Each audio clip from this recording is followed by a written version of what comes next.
The recording started. Okay. Good evening. It is Monday, March 14th, 5 o'clock. This is the meeting of the Board of Assessment Appeals. We've gathered for deliberation on appeals properly brought before the board. We need to take attendance. So Kathy, can you call the roll, please? Sure. Good evening. Paulette Kuzo, Present. Helene Daly. Not present. Carol Langland, Here. Kathleen Griffin, Here. Peter Rupert. Here. Katie Gusson. Not present. Judy Zablack. Here. That completes the roll call. Okay, thank you. Before we get started, there was just a couple of things that I think are more for the newer people that were not at the other meeting. I think I just want to go over those just real quick housekeeping stuff, which is that remember that as agents of the public, we hold office. This is not a voluntary position. We are here for the benefit of the public. Recognize that their interest is our primary concern. The town charter and the BAA handbook indicates that we are not, none of us are allowed to engage in any activity, certainly not accept any money, but not engage in any activity that would put us in a position of even the possibility of impropriety or give us an unfair advantage over another person in the town. So in other words, anything we do or anything that affects us during this, it cannot benefit us. It would not benefit another taxpayer or appellant. I think that's it for those. Now, fair market value. The definition is that fair market value is the amount of money that anybody will pay, that any person would pay for any property, having reasonable knowledge of that property. However, the state statutes say that fair market value should never be found at the very, very top of prosperity or the very bottom of despair. So we need to keep that in mind. We are in a market where we are at the top of prosperity, and every year seems to get higher and higher. So we're going to be looking at the period from October 1st, 2019 to October 1st, 2020. We can look at into 2021 if there is no reason, if we have a reason to, and the reason would be to look at somebody in the later part of the month, September, October, November, December, mostly November, December. If they don't have enough comps because there weren't enough sales, that's traditionally what we would do, was to look into the next year, early in the year, to see if there was anything that they could help. They said, well, there are no comps. Well, there aren't any, but there could be there. But there's no reason for us to look at 2021 beyond a few months. It doesn't help anybody for us to go into the middle of like June, July, August, even May, April. I think just the first couple of months should suffice, because now we have plenty of sales. There's no shortage of sales, so we should have no shortage of comps. That's it. Katie and Helene are still not in. Katie's here. I saw her. I'm here. Hi, Katie. How about Helene? I don't see her. And do you have Helene's phone number? Could you call her and ask her if she's still having trouble? Yep. Thank you. Okay. If she runs into trouble, I guess she can just call in, which is what I did the first time we did that. Now, if she does that, can she speak? Yeah, we spoke. It was with me and Linda. Oh, okay. She would just have to clarify she's not raising her hand, so she'd have to verbally. Oh, she'd have to tell us. Okay. It's just an option. All right, that's a good idea. Thank you. I don't mean to yell, but I have to yell to somebody in another room. And if you get her, tell her to go in that link, but use the telephone. She'll be able to speak, and we'll be able to hear her. No, she doesn't have to really. And then when she votes, she has to tell us what her vote is, because we can't see her. She's not on video. Thank you. Good thing I have an assistant. I want to get started with appeal number 18. Let's see. That is. I'm ready. Okay, I was ready, but my iPad isn't. Okay. Oh, here it is. Okay. Number 44, Carey Circle. Now, there are several in Carey Circle. So we're going to have Judy start because that was hers. She's going to present them all. We could do them individually because each one stands on its own, but we're going to stay in that complex until we finish because I think they pretty much all have this very similar issues, and then we'll go on from there. Okay, you ready? Ready. This is appeal number 18. The property owner's name is Harvey and Gail Hoffman. The town's valued at $525,600. The appellant's opinion of the fair market value is $450,000. And I'm gonna just read the reason for the appeal. Stratfield Falls condominium Cary Circle real estate taxes are incorrect. 3 metrics are attached that illustrate the real estate taxes on 44 Cary Circle should be reduced between 19.2 and 26%. I want to talk to you guys about this. This whole complex to me is the assessment on all of these. This is an overview of all of the 5 I'm about to give to you. It appears to be quite misguided and egregious and absolutely incorrect. I think all of these homeowners are, absolutely correct in their request. Did I have to make a motion this time, or we're not making a motion? I'm sorry, Judy. Yeah, I made a mistake. So make a motion on this one, and then I'll explain what we're going to do with the rest of them. But since you started this one, I make a motion to approve the appellant's opinion of fair market value of $450,000. I'll second. Thank you very much. I think it's really important that we, 3 of these homeowners brought a lot of information that I think is very helpful to everybody here at the complex. One that I saw, some interesting things that I saw that I'd like to share with you. Cary Circle, the Stratfield Falls is comprised of 2 streets. One of them is Cary Circle. The other one is Hillary Circle. Hillary Circle, those homes are 2,468 square feet. They all have 2-car garage. They have an eat-in kitchen. And, that's essentially that. Think about that, 2,488 square feet, 2-car garage, eat-in kitchen. They're large. The ones on Cary Circle have 1,782 square feet, a 1-car garage, and a utilitarian kitchen. Okay, you see that there's already a difference there. So when we look at what was assessed on Cary Circle as opposed to Hillary, it's really, really important to note that the smaller units, and there's 12 of them over on Cary Circle, have a higher appraisal value, a cost per square foot of living area than those on Hillary, which are the larger units. So if you can look on, and I am sorry I didn't get the actual page, but if you can look on the appeal, you're going to see a spreadsheet.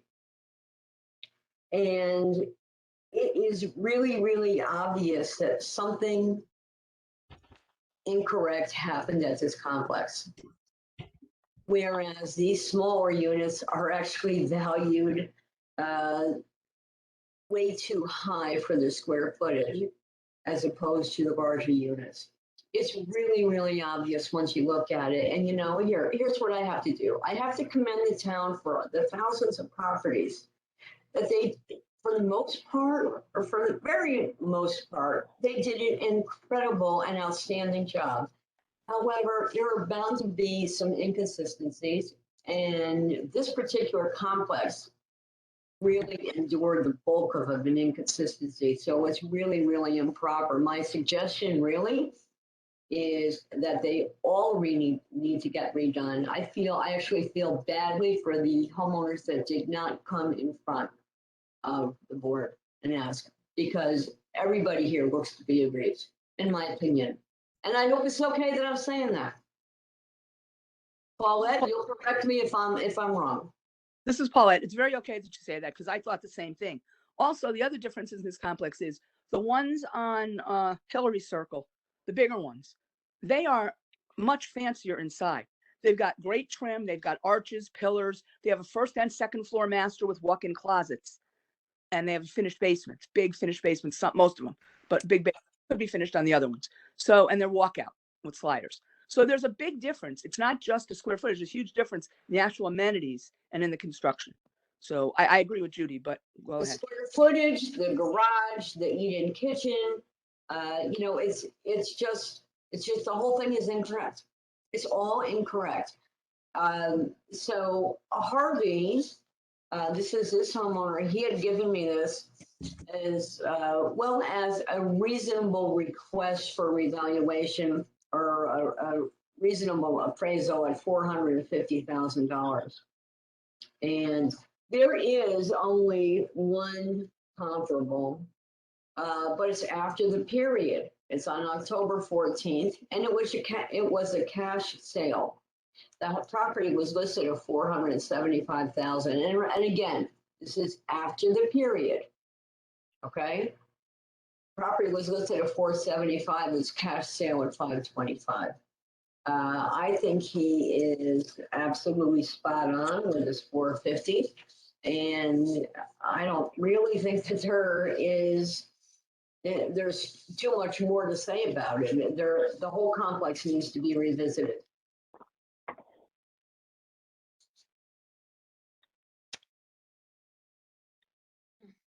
Okay, any more discussion? Anybody have anything more to say or any questions about it? This is Kathleen. I'm just looking at the field card. So he paid $585 in 2018. Did he tell you that he thought he overpaid for it? What he bought know- it for means nothing.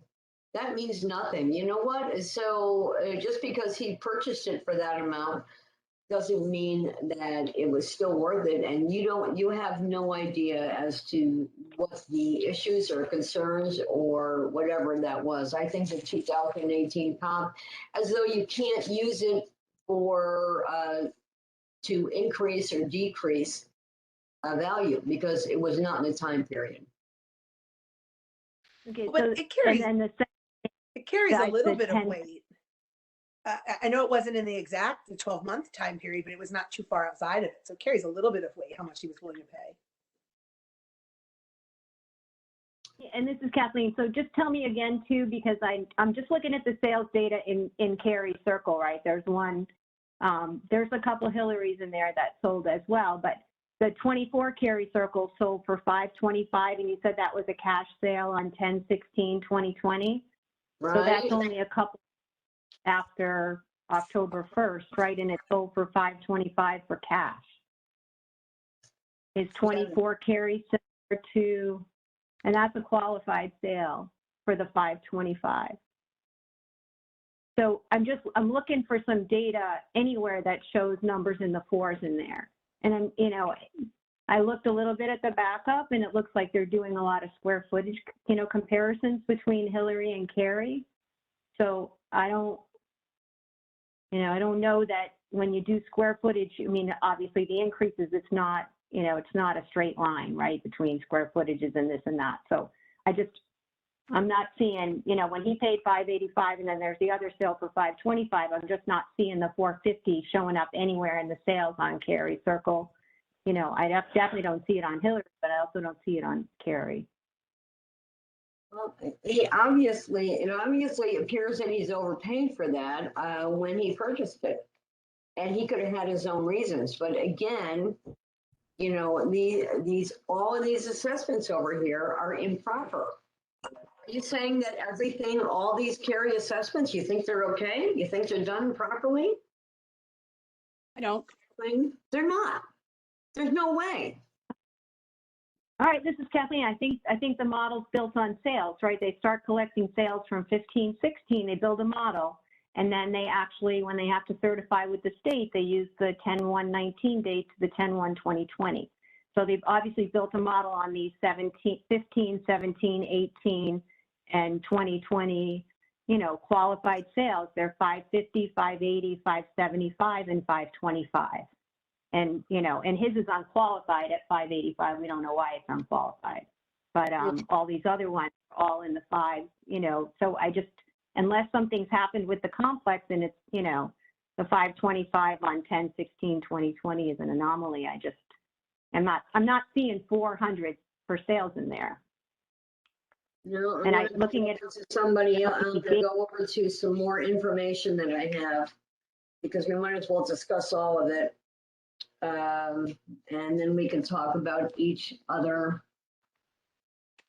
these other ones. sorry, Judy, I missed that. What'd you say? I'm gonna look at some of the other information I Okay. have from other appellants. Okay, You know, the assessments were all higher on Hillary Circle than Cary Circle in the 1819, but not in 2020. Cary Circle's assessments increased an average of 27.8%, while Hillary Circle's declined by 6.76. So how do you account for that? That's got to be there's some kind of an issue. There was a glitch that happened over at this complex. It's very, very obvious. They're 38% higher. The taxes per square foot are 38% higher than on Hillary Circle. And the ones on Cary Circle are 40% smaller. It doesn't make any sense at all. Yeah, this is Kathleen. So I always say this to some of the neighbors, is maybe the neighbor's too low. So maybe Hillary Circle's appraisals or assessments are too low. There's that possibility, right? If you look at the sales on Hillary and then look at what they're at, that's a there is that possibility too, right? That they didn't build the model well, Hillary, but I appreciate I don't know. that input. I appreciate that input, but that is, that's incorrect also. So I'll show you why. So if I look at some of these, North Stratfield, by the way, if I look at old value to new value by neighborhood, you're saying that North Stratfield went up 1.5%, when other areas, I see decreases. I see decreases, in Greenfield Hill, and that we know about. But I do have some other condos that I want to discuss, and I just have to locate it. So While she's looking, I'm having trouble seeing any of the docs for these appeals. Do you guys have files somehow? hey, Katie, it's Paulette. Yeah, if you Yeah. go into do you want to go into the town website? Go into assessor, go into the Board of Assessment Appeals, Okay. documents, and then there's additional, besides the ones that are there, there's a little thing that says other or something, then it's backup documents for this year. You can look at them there. Okay. Because earlier in the week, I wasn't listed as one of the board. It's fine. I'll figure it out. Like the town hadn't, I don't know. and I'm not seeing it right now in my notes, and I had it. So for some of these other complexes that are nearby, those values were lower, and they're inappropriate. And now I'm not seeing. Okay, so take a look. Let me see if I can get this. I just tore apart all of my notes, and this is on the Gibson number 56. Number 56 Cary Circle. And I'm looking at that, and these also included comparables on Fairfield Woods Road and Robertson Crossing, Black Mountain, Glengarry. That's the the complex on the other side of the road, closer to Stratfield Center.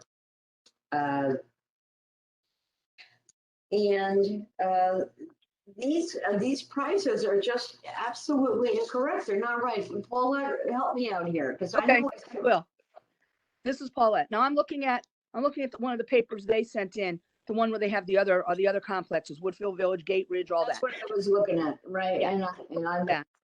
Yep. Thanks.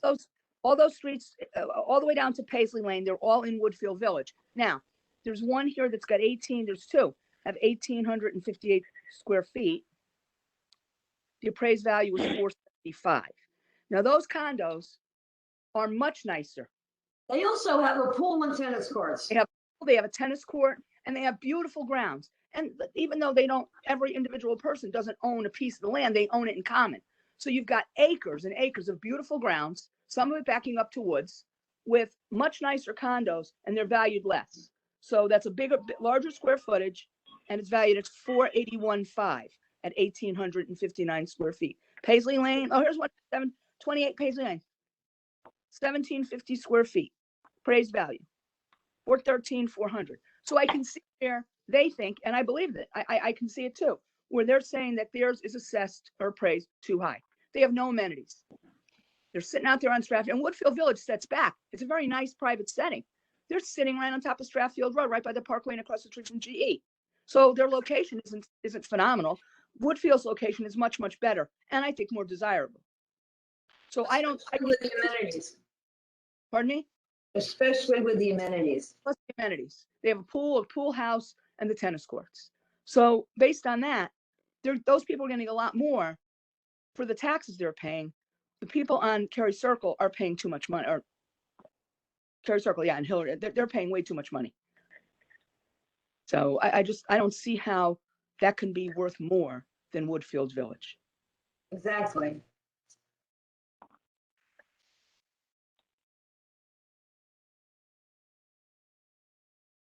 Judy, you have anything else on that one? No, I think this is pretty cut and dry. I think this is one of the most easiest appeals to look at and to approve that I've seen over the last year. And last year I heard 88. I personally heard 88 appeals and voted on over 600. Really? This is as easy as anything. And like I said, I feel that they were all aggrieved. It's egregious what happened over there. This is Paula, and as Kathleen said, it's possible that the neighbors are wrong, meaning that when I say that, I mean the complex next door. Maybe they're not valued high enough. I didn't look at that complex as far as go through it, but that's not their fault on Cary Circle. So a mistake was definitely made there. And like you said, it's everybody probably, and unfortunately only a few came, but those are the ones we have to work with. So, does anybody else have any other comments? Or are we ready to vote? Take a vote. No comments? Okay. And Judy, you want to make a motion to whatever you want to make a motion? I'd like to make a motion to approve the appellant, value, fair market value of 450,000 on appeal number 18. And that's on 44 Cary Circle. Second? Don't everybody jump at once. I can second Paulette, it. you already made the motion. Okay. You yeah. already seconded it. Okay. Okay. So all in favor, raise your hand. This is Helene. Aye. Uh-oh. Hopefully tomorrow you'll have my correct email address and I can get in. I can't see everybody. I can see Judy and myself, and I know Helene said that's 3. Anybody So else? Judy, Carol, Helene, and Paulette. Yes. I'm Okay. going to abstain. It's not that I disagree, but I had trouble getting any of the information in front of me until about 2 seconds ago. So I don't feel comfortable casting a vote here. Okay. Okay. So it looks as though the motion carries by, let's see, 4 yes, 1 abstain, and 2 no. Is that right? Yes. Okay. Yeah. Then the motion carries. Okay, now before we go on to Judy's next one, to make this easier, I'm and sorry. Let me just read, when it's not unanimous, we need to read the vote. why? Or you at least have to say who's against, because the public listening has no idea who voted which way. If Kathy wants to call it or however you want to handle it, but Kathy, could you No. please call it? Okay, motion to approve the appellant value of $450,000 passes with Kathleen Griffin and Peter Rupert voting against and Katie Gusson abstaining. Thank you. Now, before Judy does the next one, because there's several in that complex. Yeah. Can I call the next one, please? Not yet. Hold on. Hold off. Okay. Because I was trying to simplify things, and I had a way that I thought we could do this to make it easier and faster. However, my favorite act tells us we can't do it that way. So I talked to some people in town hall, including Betsy Brown, and we found a way to make this go a little bit smoother. So we don't have to go through this. I make a motion to do this, and I second every single time a new motion comes to the table. So I'm going to make one motion. I make a motion to, and we always have to do it in the affirmative, so I have to say approve, even though we haven't voted yet. Appeals number 6, 7, 25, 19, 44, 56, 59, 52, 40, 58, 1, 15, 3, 27, and 8, and 26. Anybody second? I second. Thank you. Okay, Judy, whatever one of those carry circles you want to do next, just let us know the address. I would like to do number 59 Cary Circle. Okay, And the owners, this is number 19. The owner's name is Alfred and Ann Schreidel. And so, like I said, 59 Cary Circle. The town is valued at $578. The appellant's opinion of fair market value is $450. This is asking for the same amount as the last appeal we just heard at $450, and it's for the same reasons. is it the same square footage and everything? It's the same exact thing. These are all the same units. Okay.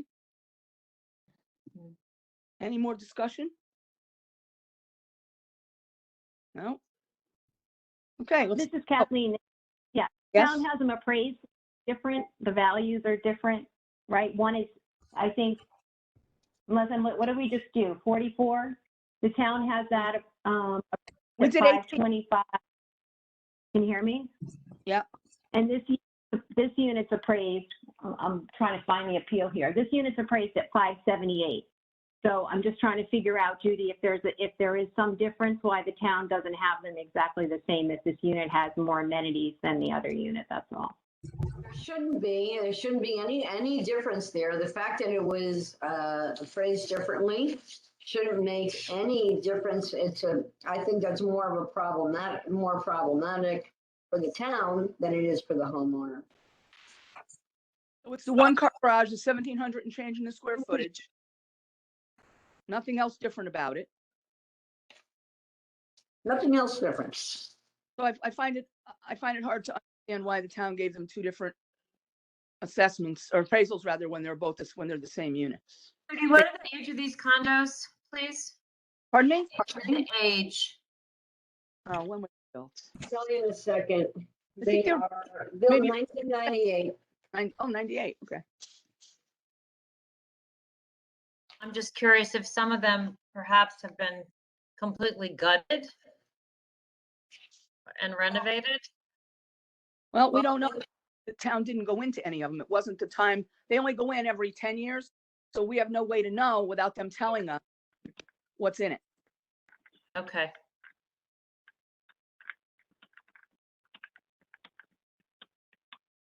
I'm just going through some. Are there numerous, Judy, are they all have different values? There's- 525, 578, are they all over the board or some the same? There are some the same.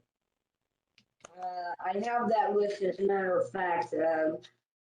I had it marked where I can tell you guys where exactly to find it. Of course, I got so excited when we were starting this that I.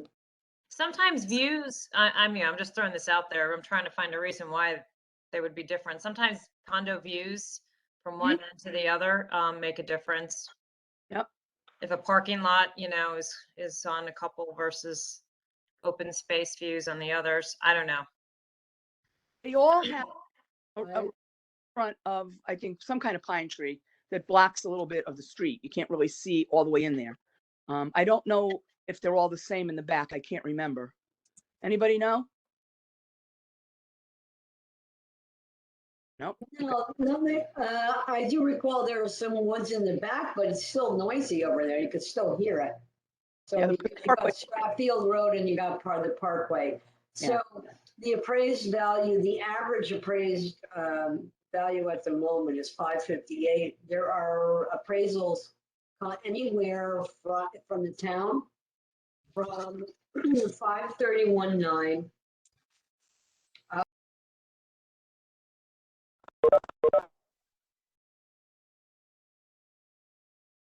This is Kathleen. Can you guys hear me? I had something happen with the audio there.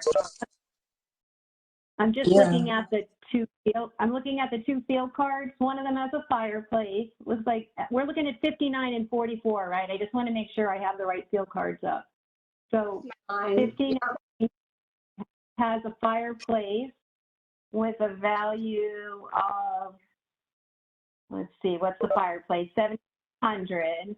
And then also 50, and the other, and 44 does not have a fireplace. And then 59 has Wait, how 3 can that bedrooms be? and I'm sorry. full bath. With, What's I'm that? sorry, it's Carol. Could that be possible that all these condos with the exact same size would have fireplaces and not fireplaces? I mean, yeah, you could look at the picture and see if you see a chimney. I don't know. That also, that one of them has 3 bedrooms and 3 full baths. The other one, 2 bedrooms and 2 full baths. So that could be another reason why they're not, you know, it looks like both have hardwood, both have forced air, central air. So that those 2 items could be the reason that they're, you know, different values. For the, again, the fireplace and the number of bathrooms. One was built in 99, the other in 98. Yeah, someone added the fireplace in 2003 to the 59 added their fireplace. So fireplaces do add, as you know, add value.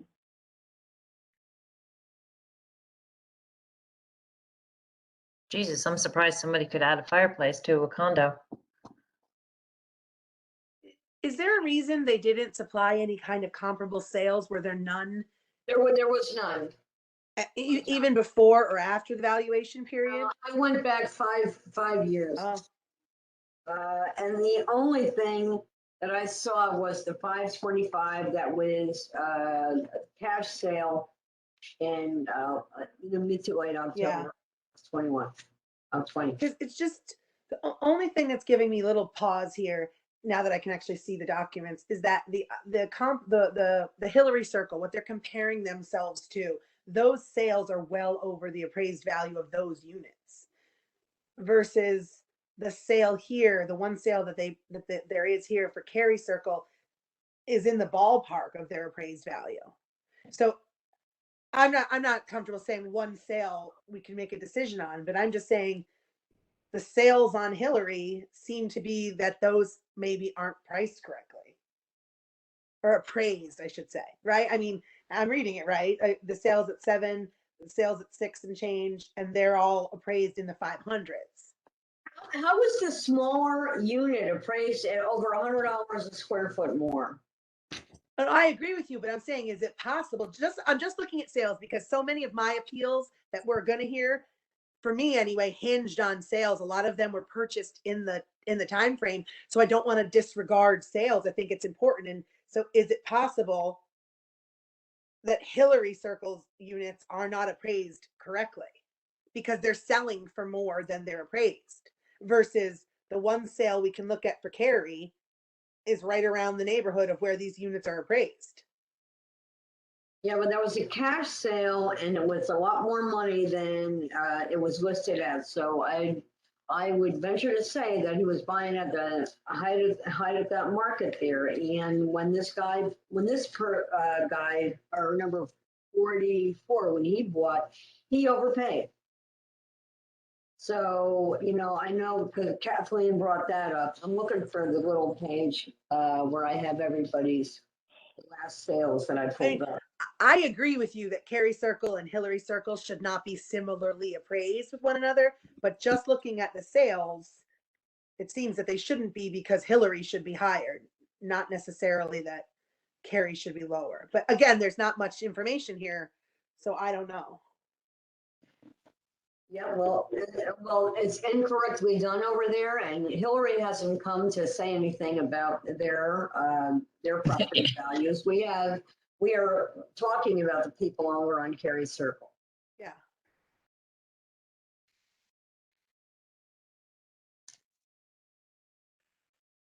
I don't know. You notice over the years, they weren't getting anywhere close to their asking price over on Cary. And this is Paul. Well, Hillary was. Okay. I just have to say that I agree with Katie, part of what Katie's saying. I believe that Hillary Circle is probably under assessed, but that is not, again, that's, you know, that's the way it's done. I mean, it's twice as big, so it should be more, I think, but I don't know how much more because I'm not the assessor. But, so it's possible that it's not enough. But certainly, even with that, Cary Circle is too much for what you get there. Now, if one has a fireplace and one doesn't, yes, that adds value. If one has 3 full baths, that adds value. So the one we're talking about now, because what appeal number is that? Number 19. Because I lost it. Okay. If that's the case, I don't know if that is or not, but then we need to look at those. They probably should be valued a little bit more, but I don't think that they need to be valued that high. Is the position of the appeal, I don't have them all in front of me. Are they all straight across the board at 450? No, they're not. I wanted to do the 3 of them that were at 450 first before I got to the others. Gotcha. And I this, just mean like, if they So were the gonna, other thought is, go ahead, Paula. I I'm was just gonna sorry. say, if they were going to, someone was looking to buy one of these units, they would have to have an appraisal. If they're assuming they were getting a mortgage, what would that appraiser be using as comps? And why? And I'd rather take a look at that than just say,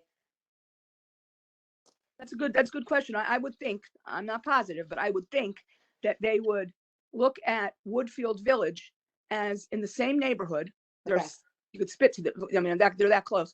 And because those condos are the same size, I think for them to use Hillary, they'd have to make a huge adjustment because it's right, the size and it's fancier. If they went inside, they have many more amenities. So I don't know. Plus, so a lot of those have golf course views. They still have the noise factor, but they also have golf course views. So I don't know what they would do, but my guess is any other realtor want to correct me or, you know, let me know what they think. But I think that they would use Woodfield Village because it's similar size. And I think that's Absolutely, absolutely. I agree.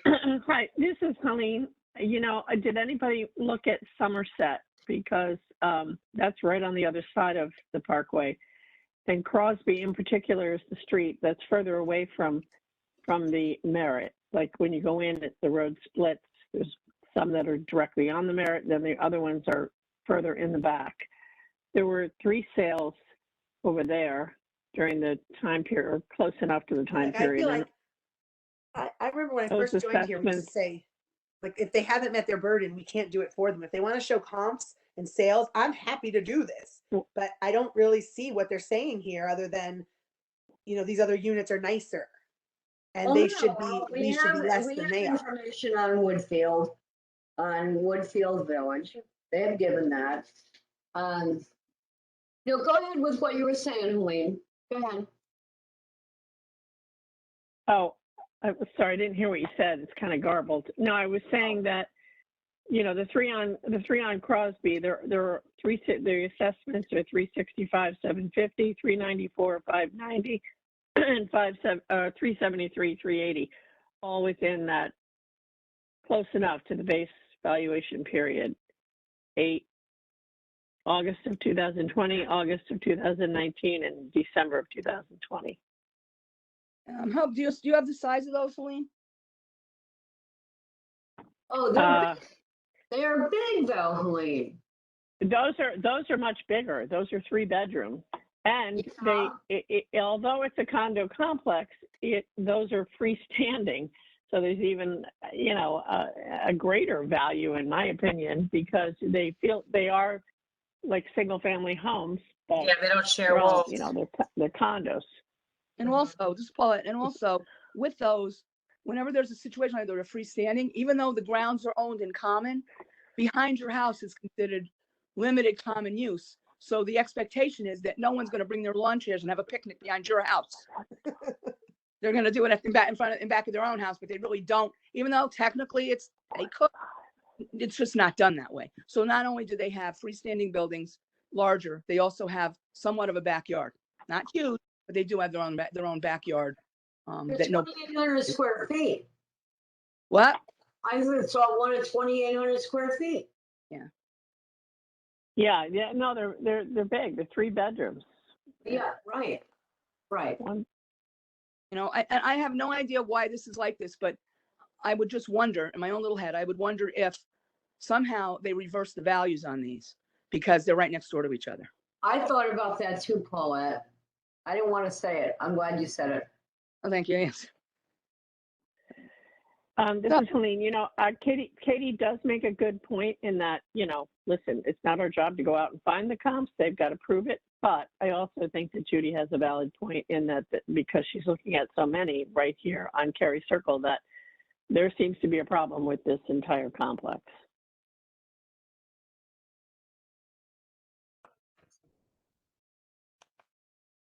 I agree with those statements. I agree with both Katie and Helene. It seems to be, it's not just one here or there. It's several. It's probably all of them, but only so It's many. all of the ones on Cary, every Yep. single one of them, right? Right. Any more discussion?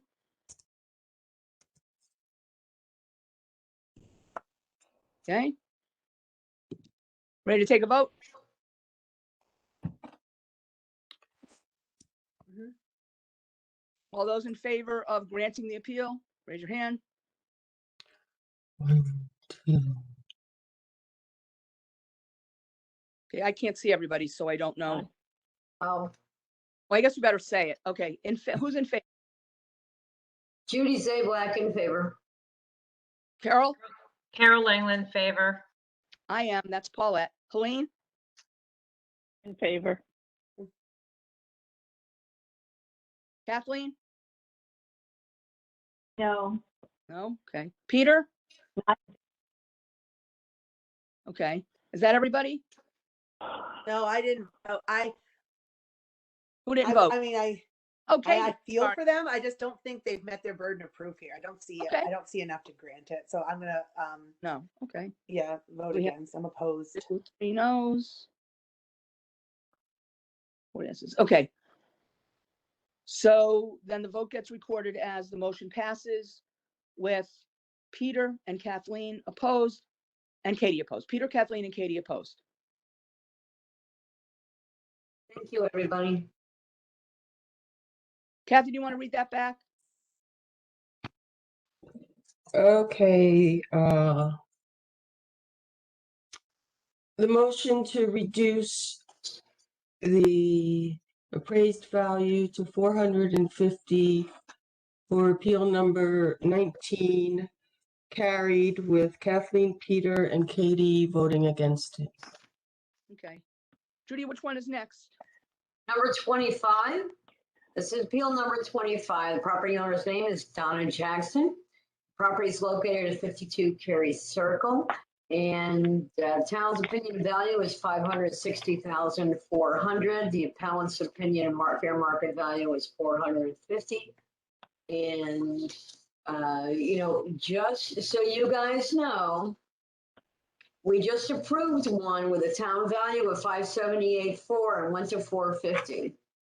This one is $560,400. She's asking for $450,000. Okay.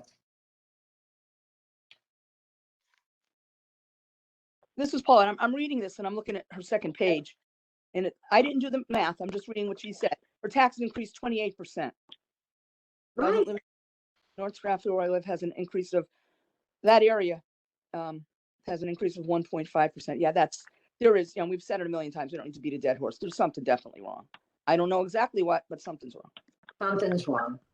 I don't, we've just approved 2 others, right? So with higher town assessments, she's not asking for much. A town appraisal, she's not asking for much. She's asking for the $450,000.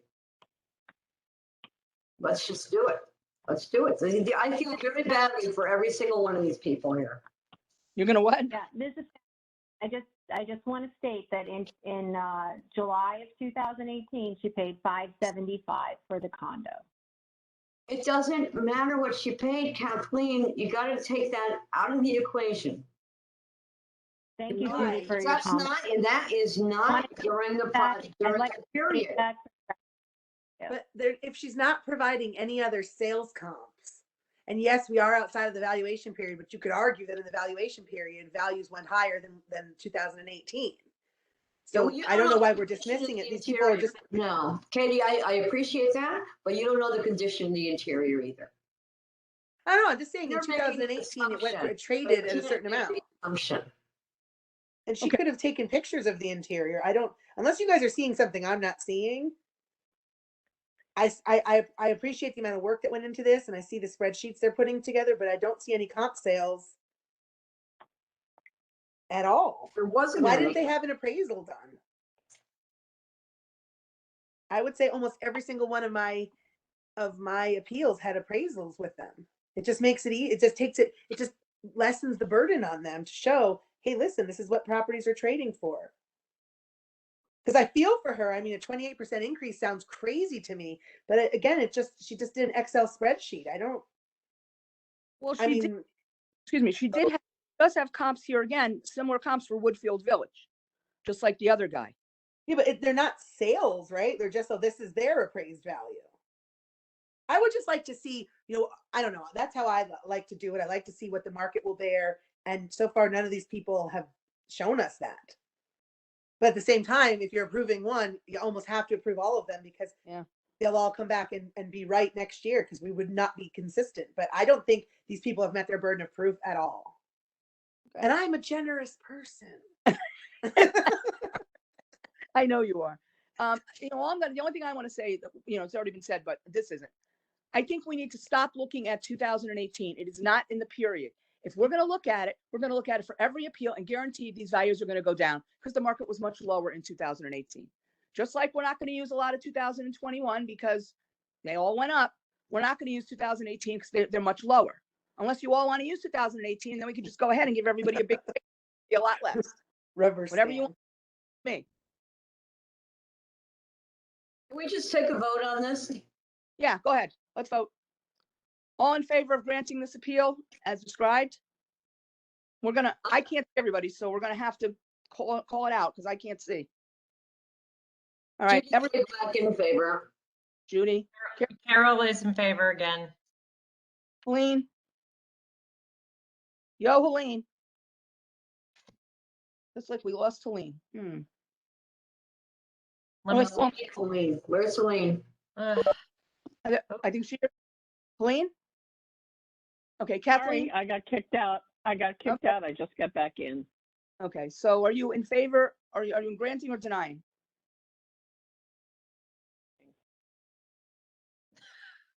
Okay, Kathleen. Opposed. Okay. Peter. Opposed. Peter's not there? Opposed. Katie. I have to be opposed. Okay, I get it. Helene, are you back with us again now? Yep, back in. Okay, and what are you voting? I'm in favor. Helene is in favor. Okay. All right. So the appeal, the motion passes with Kathleen, Peter, and Katie opposed.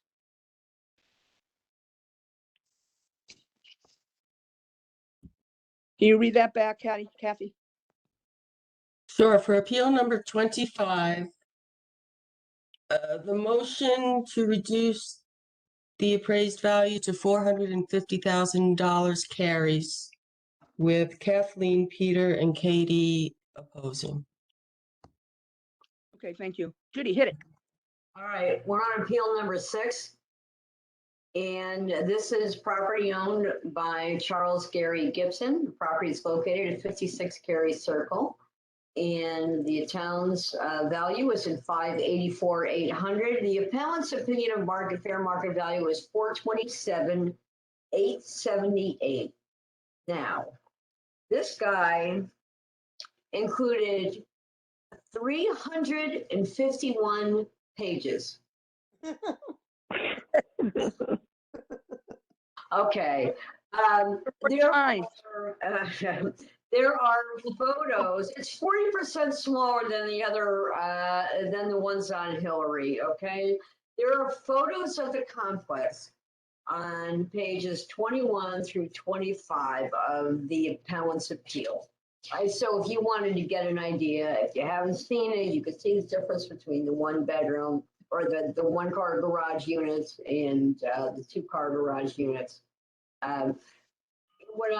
This one is actually appraised at more money than the other ones that we already approved. Okay, so this is appraised, town's appraisal at 584.8. The other, the one we just approved, number 25, the town's value is 560,400. The one on, the one we also approved, appeal number 19 was at 578,400. And that was approved. And number 18 was at 525,600. Also, these were all approved. Now, this guy is asking for 427,870.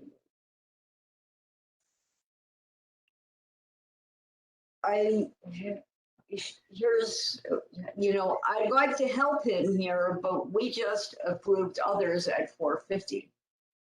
And I don't know that I'm quite seeing the 427,878. I think we are better off being consistent. But I don't know if it's my place to do that, to say that. So that's my thought to everybody here. I Any totally. comment? Okay. I agree. I think that we're not going to lower any more than what we gave everybody else. That would just be. Correct. So, Correct. okay. Right. So is there any other comment or discussion on this unit? If not, we'll vote. Okay. This is, We make a motion to grant. I'm sorry, Well, I I think you can't. need to, I think you need to make an amendment. Oh, that's to right. I'm change sorry. the I made a amount. mistake. Okay. Yeah, you're right. Yeah, we do. We have to make a motion to change the amount. So Judy, please. Do I make the motion to grant in part or to amend the motion to state 450? I think you need to make it to state 450 because we're not really granting in part. We're granting it for more. We're not Okay, granting it. We're making it the same as everybody else. So we have to get rid of the motion to grant it and then start a new motion to give him a value of 450. oh, so This is we. Kathleen. I think it's a I'm not grant in quite part. sure You if make, you want- I'm sorry, one at a time. Kathleen? Where'd she I go now? think the proper way to do it is to make a motion to amend. You vote on the amendment and then you vote on the motion as amended. So it's a 2 vote. So you motion to Okay. amend it to 450 from that. And then, then you take a vote on the main motion as amended. Okay, All right, I'd like to make a motion to amend the appeal number 6, the motion for appeal number 6 to $450,000. I second. Thank you. thank you. All in favor? Aye. Helene, Judy, Carol, Aye. Aye. Paul. Did I miss anybody? Helene, in favor, I have Helene, Judy, Carol, and myself. This is the motion to amend it. Right. So Peter, did you have your hand up? I can't see you, Peter, so I apologize if you did. We can't hear you. It looks like he's yelling, but I can't hear him. Yeah, I can't hear him at all. He's muted. Sorry, I apologize. Yeah, I'm gonna abstain. Oh, okay, Peter's gonna abstain. Okay. So Peter abstains. I'll vote in favor of amending. Who was that? Katie? Katie, sorry. All right, so that's Katie. Okay. Kathleen? I'm gonna vote against it. Okay. All right. So we have in favor of amending Helene, Judy, Carol, Paulette, and Katie. Opposed, Kathleen, abstained, Peter. Is that correct? Okay. All right. Kathy, hit it. Oh, just Judy. gotta call that vote before we can actually call the vote on the 450? Now, we just voted to amend it. Now we have to vote on it. Isn't that correct? Right. So now we will vote on the motion to change the value to 450 to be in line with all the others in the complex. Okay? All in favor of, Before we vote on that, just one quick question, because he actually supplied sales comps. oh, okay. So, just for the realtors on the board, are these actual solid comps for the location and style and structure of the property. I'm looking It's for the, Fairfield Woods Road. I mean, I see Robertson Crossing on there. I We don't, talked about I would- those. Fairfield Woods Road so much, but I would say Robertson Crossing, anything in Woodfield Village, because that's what we've kind of been using. Or even Somerset, but I think that, the ones at Woodfield Village or are we here? Okay, Cary Circle, Hillary, Cary. I'm looking for that page of comps. Did anybody find it? It's page 41 of Oh, 350. Okay. Oh, dear God. I'm afraid to open Thank it. you for though. that. He Oh, has you did a bunch on Glengarry Road. Yep, that's part of Woodfield. That's Okay. Woodfield. What else, Katie? It's easier if you just tell me what they are. Tell us what Paisley Lane, Woodfield, Gate Ridge Road. Woodfield. Woodfield. Yeah, I've already mentioned these and prior. We talked about these. Katie couldn't get in that file, so she didn't know that. Oh, okay. I know, but these are he's saying no, it was outside of the valuation period, but these sold. No other appeal has submitted sales yet. No, that's not true. I talked to you about that earlier with the, we included that. I mean, I saw where they broke down the houses on some of these streets, but it didn't say they were sold. It just listed them and put down their assessment and appraisal. But all right.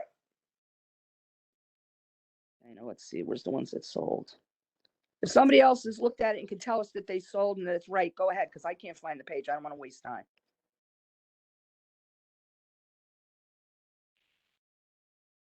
Again, I'm going to caution you, we have 3 already at the 450. I would say that really in order to remain consistent, we still got to be at that 450. I'm looking at one right now. It's on Glengarry.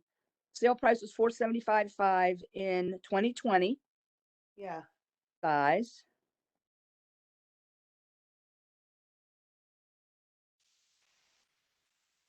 Around the same square footage. Feet, yep. This one has a fireplace. Oh no, I'm sorry, that's the walls. Forgot what I just said. Oh, these have slate roofs too. I forgot. These are the ones these are the original ones. That's such a story behind that complex. I know, isn't it? It's cool. It's wonderful. Okay. Kathleen, I think he's providing the comps to show the changes in value from the assessed value to the sales, not necessarily to compare himself to the sales. I mean, there's 300 however many pages of backup, so it took a while for it to load for me. Yeah. But as you read through saying, I don't think he's saying I'm like that. He's saying these guys, you know, their assessed value or whatever per square footage and all of this and how it changed that's what he's saying. I could be wrong. And did he ask for 404? That's his ask amount, right? Or am I looking at the wrong one? Are we on number 7? This one, 427, 878. Okay, sorry, we're on appeal. Okay, I was looking at appeal 7, sorry.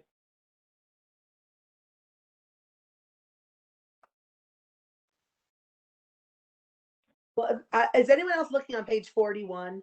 I don't see the page numbers. I'm scrolling through to try to find it. Yeah, It's it's like- the same backup. It's right after the map. Oh, then I'm way too far. There's a couple of maps and the black and white map that shows Bridgeport at the top.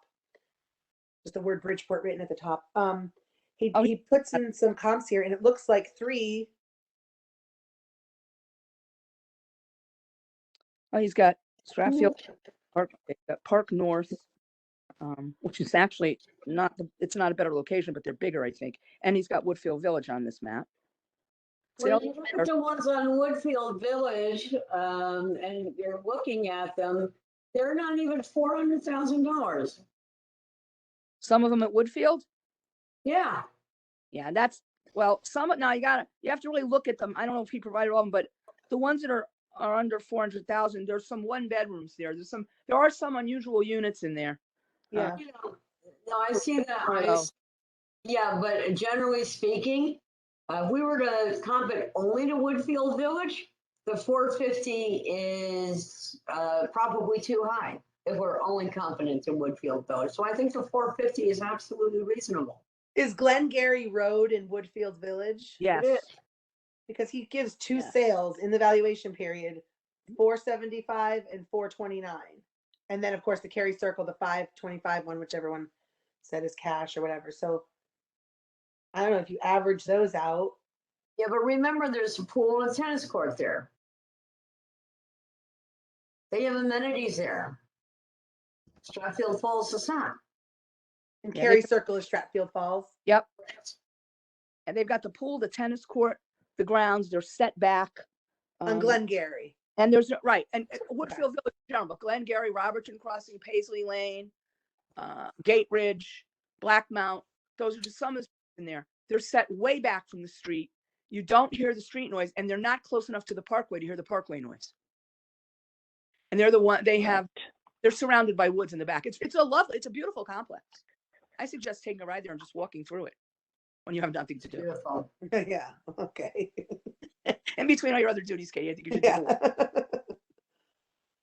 Okay, so All I right. don't, okay, so, all right, Let's so vote. now where are we? We voted to amend the appeal. Now we need to vote on, The 450. right, okay, so go ahead, Judy, you want to make that motion? I make the motion that we grant appeal number. Excuse me, Paulette, I thought you said that you're making one motion for a bunch of That's to bring- appeals. I did, No. but that's to bring the actual appeal to the floor, because you remember last year, we had a big deal where we had to say, appeal number 1, blah, blah, blah, I liked, and then we had all vote on that, and then we had all second, and then we had to do it all again when we voted. So by what I did was I took it all at once and said, okay, Yeah. this way we don't have to go through that when we open every appeal. So we still have to vote on whether or not we're going to approve the change or. No, so you just have to vote now, don't you? You don't have to. We're to be Make a clear, motion. we're voting on the 450. That's why I'm mentioning it now. Yeah, I don't think we need another motion, do we? We just need to vote. Okay, my mistake. Let's do it that way. Anything faster, easier is good for me. Okay. And this is Kathleen, it's a grant in, that's how the letter goes out to the appellant. When it goes out, that's the difference. The decision becomes a grant in part as opposed to a grant. So that's Okay. really what's on, or So when- voting. The We have grant, to- Okay. Right. All right, so in this one, Judy, can you make a motion to grant in part, give that price? Okay, yeah, it's Judy Zabel. I can make a motion to grant in part appeal number 6 to the value of $450,000. I'll second. Thank you. Okay. All right. All in Who favor? seconded? I don't know. I did. Excuse- Paulette did. Paulette, okay. Do you have your camera on, Paulette? Because I don't see you. I see do have it. everybody. Oh, wait a minute. Let me try again here. I was on before. I could see myself. Let me see. Start video. Don't know. Let me try it again. How about now? There you go. Yeah, now I can see you. Okay. Holding my head around here. Okay. So all in favor of granting that appeal in part to 450,000? I can't see the hands, so we'll have to do it by voice. Aye, Colleen, aye. Jane, me, Carol. Yes. Yes. Okay. I vote in favor as well. I like, he Okay. supplied comps and I can support it. Okay, good. Thank you, Katie. And then we have, let's see, Kathleen. Yo, Kathleen, I think we lost her for a minute. Peter? Go back. No. I'm opposed. No. opposed, sorry. I'm sorry. Kathleen, are you back with us? Yes, I am. I was on mute. I'm opposed. You're opposed. Okay. All right. So the motion carries with Kathleen and Peter opposed. Mhm. Can I go to the last one over here? Wait a minute. Read that back, Kathy, please. Okay, so for appeal number 6, the motion was granted in part to reduce the appraised value to $450,000 with Kathleen and Peter opposing. Thank you. Okay, next. Okay, this is appeal number 7. Okay. Property owner's name is Steven Stavridis. The property is located at 20 Cary Circle. The town's opinion of value is $554,500. The appellant's opinion of fair market value is 404,102. Now I'm gonna go back to the appeal we just granted, as well as the other three. And although he wants the 404,102, we have to be consistent with the others. And, I understand this argument, and he did a lot of mathematics there, but I can't go under $46,000 for the other ones. My thought process is to work with him on the 450. If you are looking at the town's opinion of value, the town's value on that is 554.5. We just granted a 584.8 at 450. We granted a 560.400 at 450. We granted a 578.400 at 450. And we granted a 525.600 at 450. So he is right in the middle of what we just did. And I think we got to be straight across the board and be at 450 here as well. Is there anything different about his that would make it less valuable? Not that I can ask, I'll take another look. But it's the same square footage as the other ones. Okay. No extra fireplace, bedrooms, bathrooms.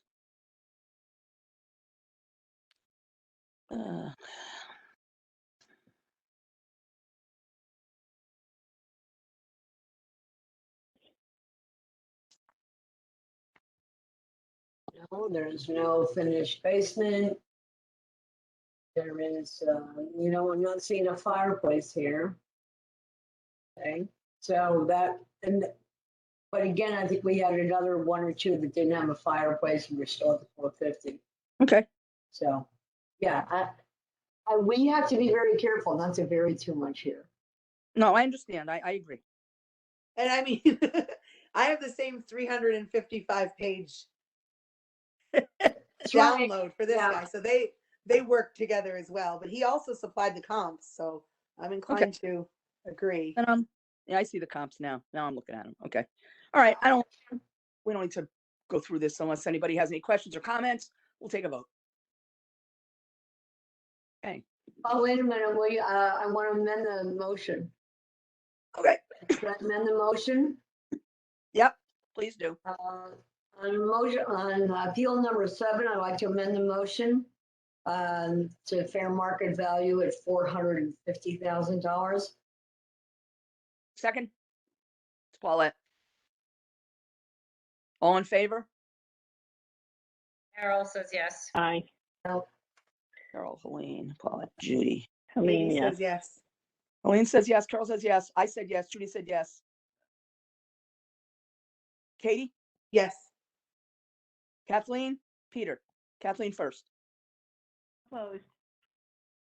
Peter? And I'm going to abstain. Abstain. Okay, very good. All right. So the vote is, the motion carries and the vote is Kathleen denied and Peter abstained. Oh, wait a minute. Did we cover the motion to amend first and then the motion to approve? I'm sorry, Judy, you're right. Okay. That's what we have to do it. Okay. So All right, now we're going to do the approval of the 450. We just amended it. Yeah. Right. Okay. The amended appeals passes. Okay, go ahead. I make a motion to approve the $450,000 for appeal number, what was that, 7? Yep, that was 7. Yep. Right, for appeal number 7. Second. All in favor of granting the appeal with, in part, to a 450,000. Please raise your hands. Carol says yes. Katie says yes. Helene, yes.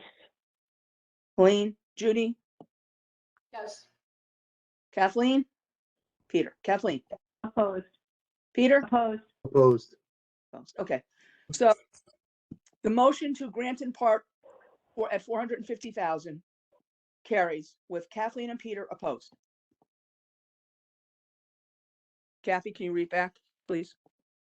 Okay, for appeal number 7, the motion to grant in part a reduction to $450,000 carries with Kathleen and Peter opposing. Okay, thank you. Judy, number 19? No, we did everything already. We did everything. We did number 19? Yeah. we did Yes. everything. Okay. Yeah, we're all And done. that's it. That was the last one, yes? That's it.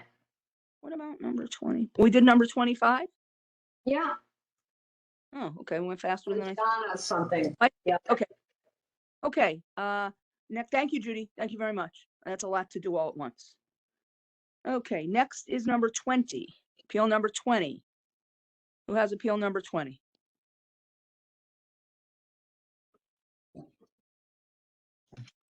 It was 58 Meadow Court. Oh, Yeah. yeah, I thought we were doing that. Oh, Okay, okay. you know what? All right, All right. we skipped that.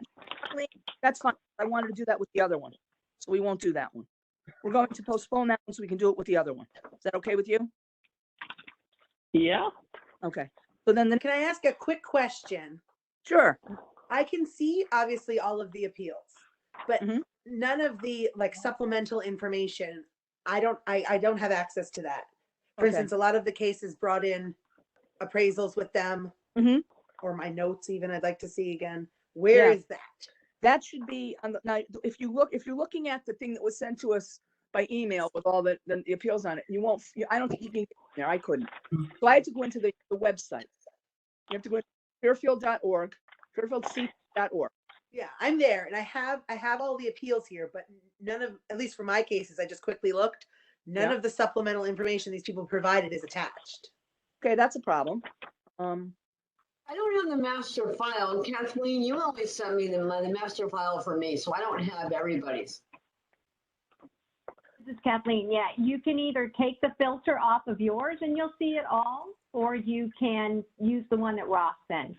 But you know, if you look in a column where your name is, Judy, you see the column where you have your spreadsheet I sent you? Right. Yeah, look for the column with your name in it. And do you see the little drop down box there? Hearing law. There's an arrow. Yeah, click on the arrow. Oh, wait a minute. All right, let me see if I can find it. There should be something that looks like a little filter button on top of the column with your name in it. All right, just a second. I gotta redo this. Or you can use the sheet that Ross sent out that has all, you know, all of them showing. But when I sent it to you, I just filtered out just yours. So you could just see yours, but you can undo it if you want. All right, hold on. Hearing officer, I see that. Okay, so. Yeah, on that column, Oh, I'll just you see uncheck, like, I'll uncheck myself, right? yeah, well, look at the top, click the drop down box, and then you should say like clear filter from hearing officer. Well, I just unchecked myself.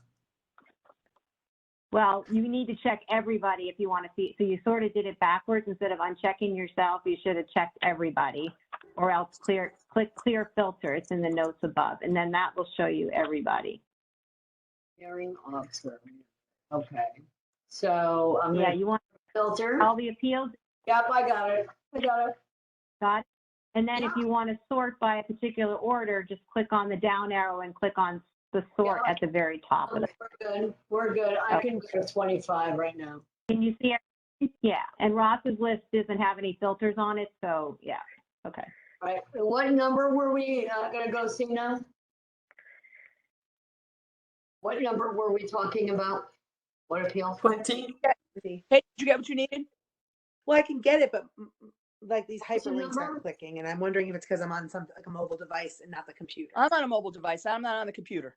And it's working? Well, I did it from the town website. Yeah, but the town doesn't have any of like the additional information that the taxpayer brought in. What number? What number appeal? Right now I'm looking at appeal number 56.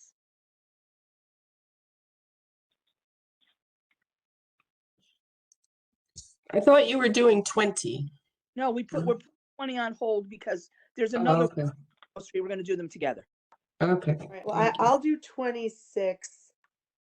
Bear with me. I just have to go to the towns because I can't get the link to open on the spreadsheet. So let me just, Number 26. I mean, 50. Wait, what did you say? 56. 56. Okay. 56. Okay, guys. 56 has 21 pages of backup in it, Katie. I don't know if that's what you're looking, I was just hoping I Appeal would 50 see, Yeah, I was hoping I could see my notes somewhere. I thought that would be scanned Yeah. in somewhere.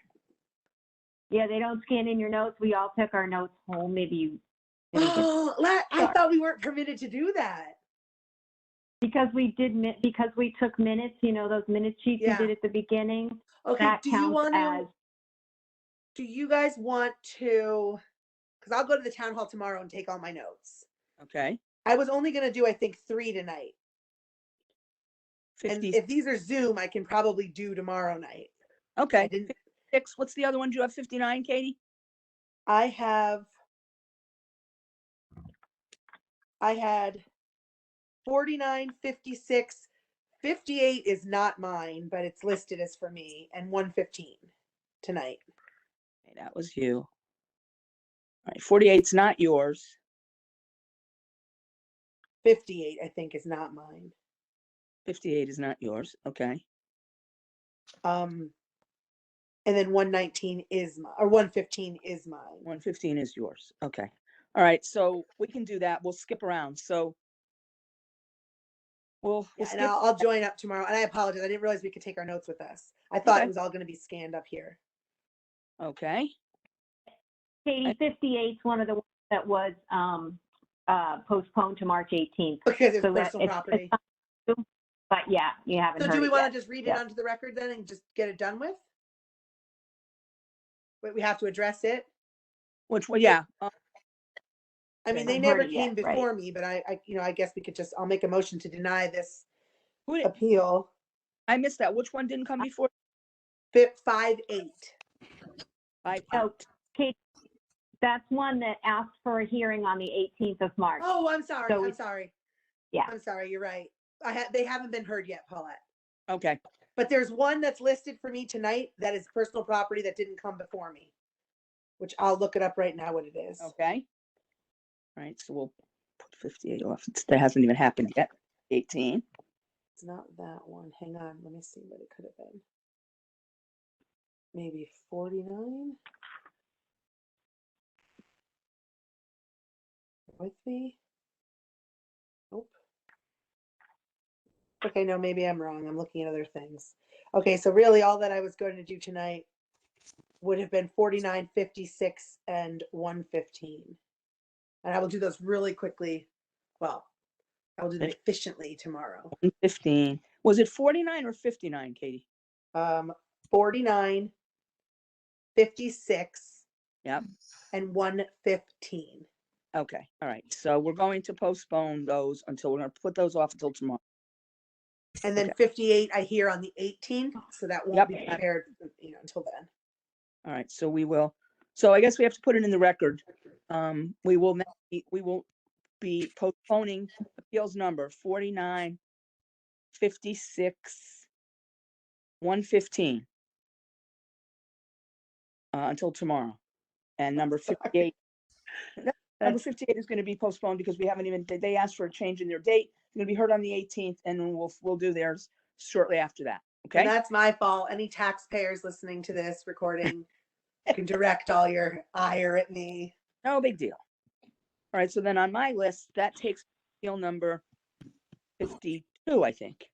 I could have the wrong list though. Oh, Clasp Homes. Who has those? What? Say it again? Appeal number 52. And the appellate is Clasp Homes. It's No. a residential home. I had a bunch of those, but they all withdrew. Let me just check and see if it's one that was Oh. actually for me. Has your name on it, Katie. Yeah, they were a large group. I think they probably filed at least 4. Yeah, there were 3 or 4 of them when I was going through it. I don't remember what the numbers were. And they all they just, according to Ross, they never came. He said they just all chose to withdraw. It was very interesting. I really wanted to hear it. It was So very did I. interesting setup, And- but because I thought, I was interested to see what they were saying because of, the fact that they said that they have the right to do this based on I, statutes. I don't know that it would have been in our purview really to decide it anyhow. I mean, Yeah. it wasn't, they weren't arguing the value. They were arguing whether or not they had to pay in the first place. So, Yeah. um, Although if you want to pull those numbers, Yep, I'll take them. and Yep. we'll just take one large, Okay. vote now, I guess, because they did not show. I can't pull the numbers because I don't have them. Okay, hang on. All right. So we have to see one that's here, appeal number 40. Appeal number 40 was, no, I'm sorry, wrong one. I'm on the next one. Appeal number 59, 52, maybe 52. Oh yeah. Okay. Appeal number 52 was the appellant was Clasp Homes Inc. They withdrew their appeal, so we won't be hearing that one Yes. for the record. Number 40 is next on my list. Number 52 on my list says 87. Wait a minute. Hold on. I guess go ahead. It's just disregard me. That's okay. Disregard me. Okay. Well, you know what? We'll do this one too because it's number 52, right? Okay, number 50. Number 52, number 53, and number 54 were all Clasp Homes, all withdrawn. Okay, for the record, no, Katie just read it. Is that good enough, Kathy?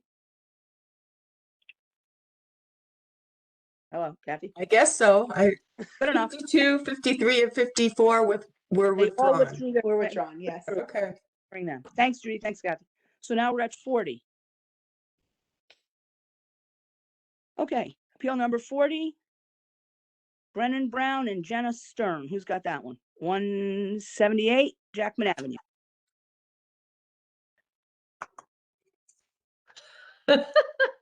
Okay. No one remembers that one.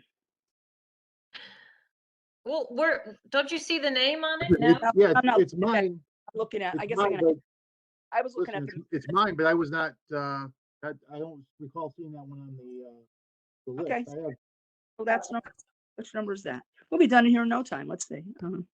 You sent an email. I think we're all using that email on the ones that Yeah, you indicated. Yeah, that's what I'm using. I'm going, Yeah, I see right off of there. Carol has 4, right? That's what I see. The Yeah. last 3 or 4 are Carol's for tonight. Okay, Carol, what's your first one? Let's just start with that one. Okay. I'm good to go. Okay, go ahead. All right. Yes, This okay. is Carol Langland. I'm speaking for appeal number 3, which is 2493 North Benson Road. And the owner is Cindy Tominski.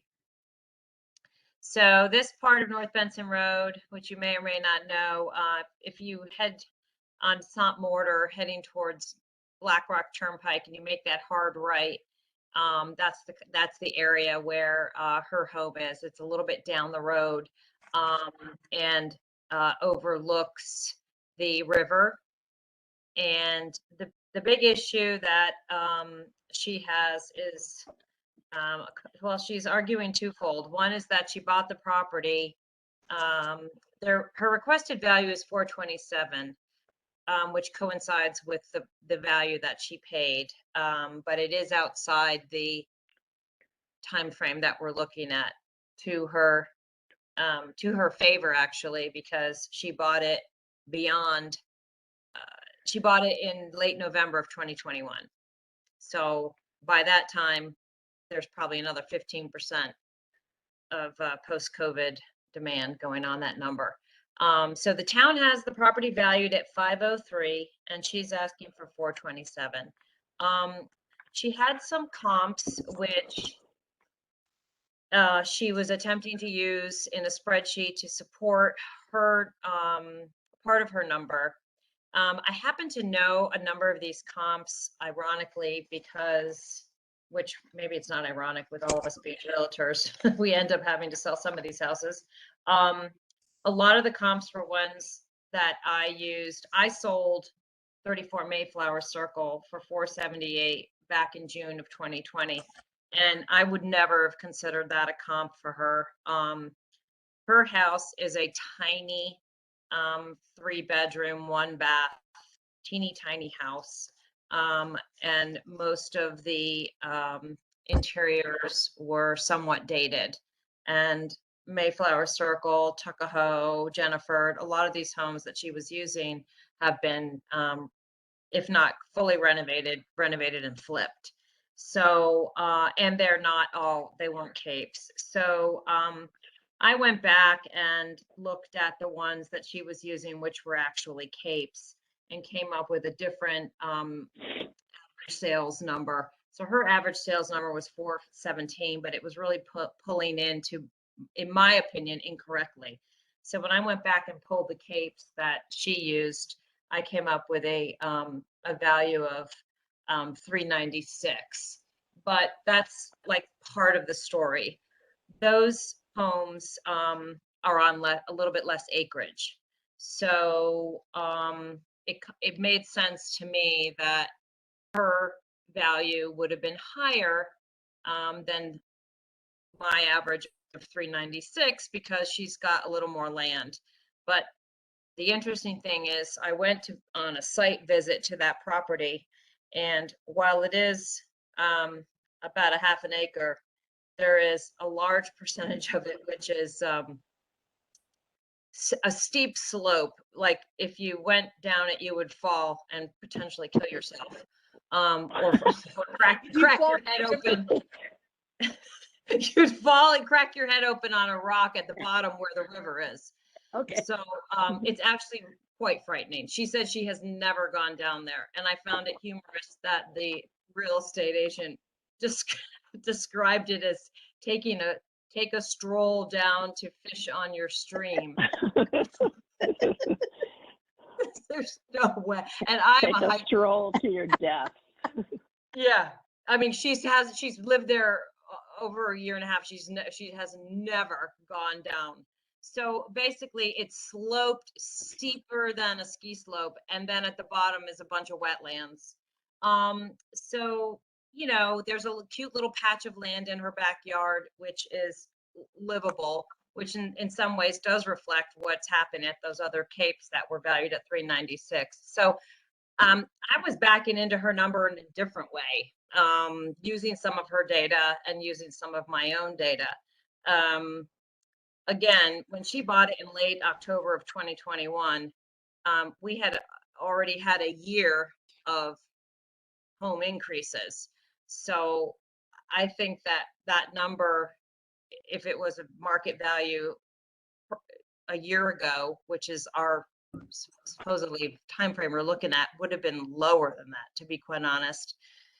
Another way I kind of approached it, quote, skin the cat, was no offense to cat owners, I took a look at the land, and another point she made was that she provided a survey that showed that there's a little bit of just an incorrect number on the field card.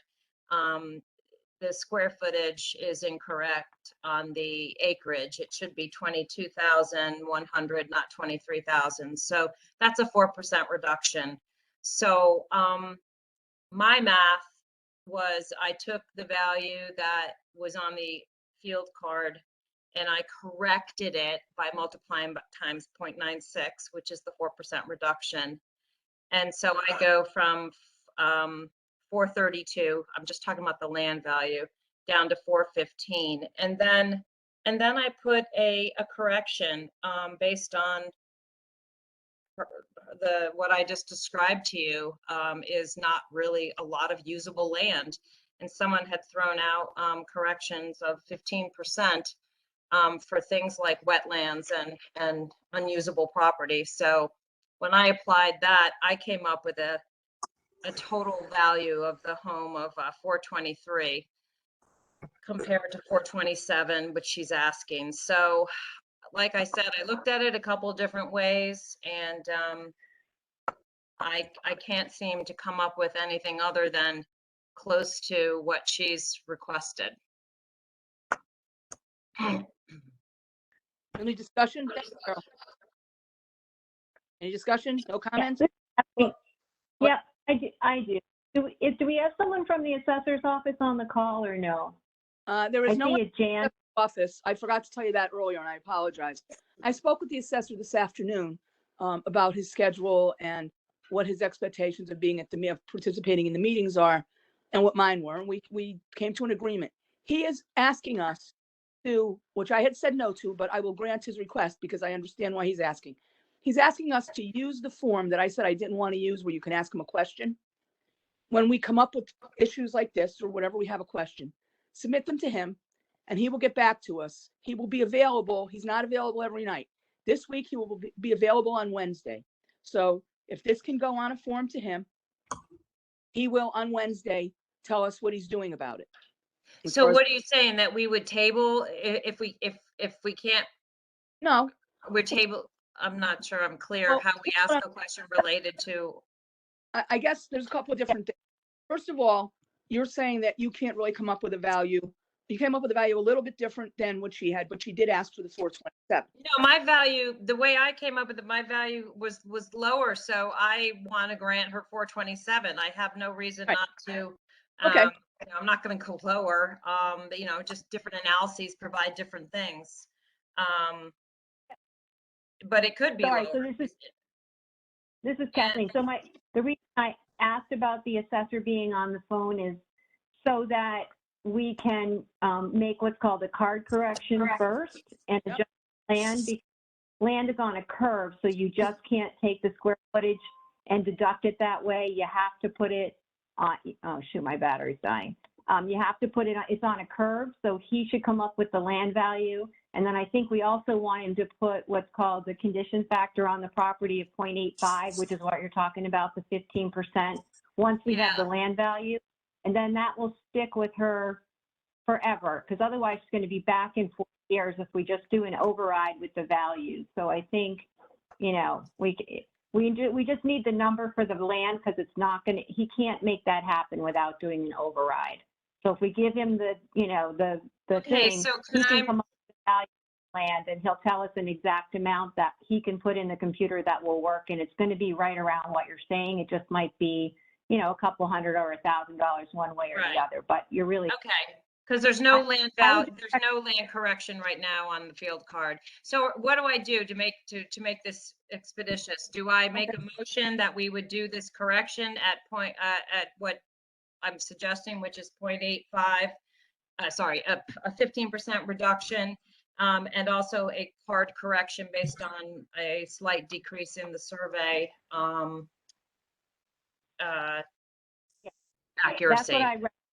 And then we'll get the number to, you know, he should be able to have a number for us by tomorrow night, so we can then vote on a real number as opposed to, you know, otherwise he puts an override on it, right? And it bounces back. We see them, they all come back the next year because her land is of 1.0. She has no deduction for the slope on her property.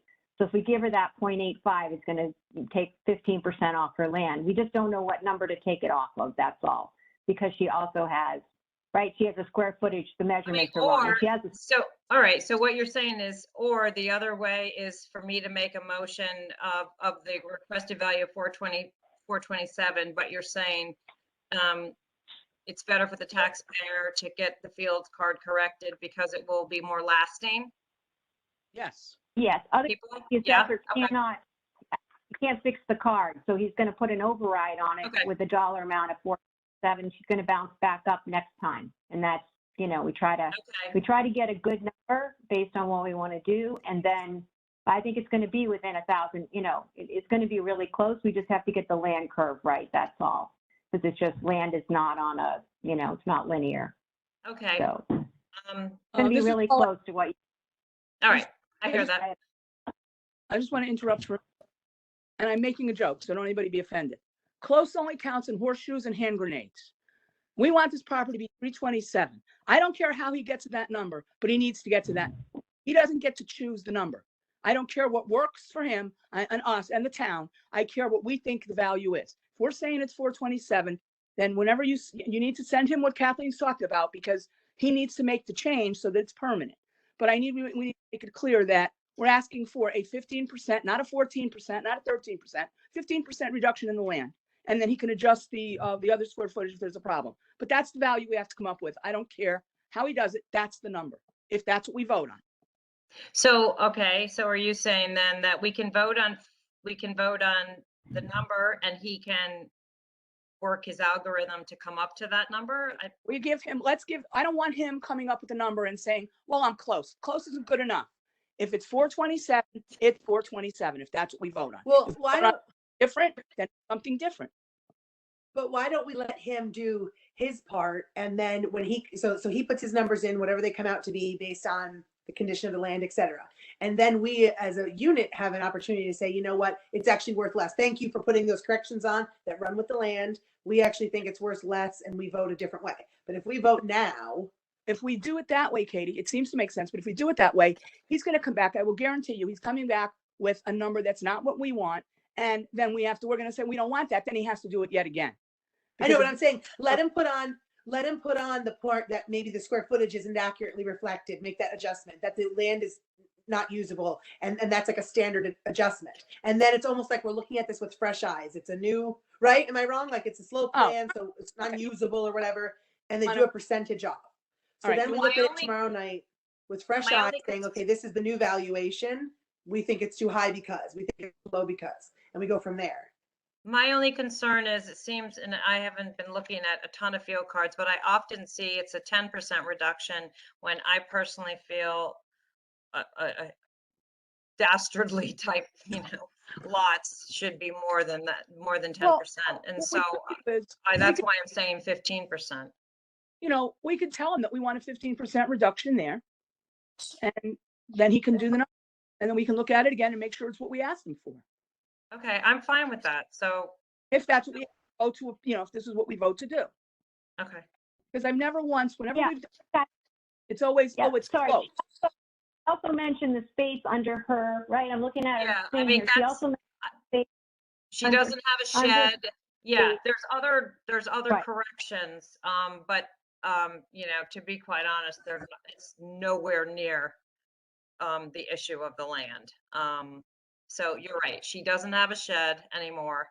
And she doesn't, and that utility space is a joke. It's just no one counts the space under a deck that I'm aware of with leaves and rodents.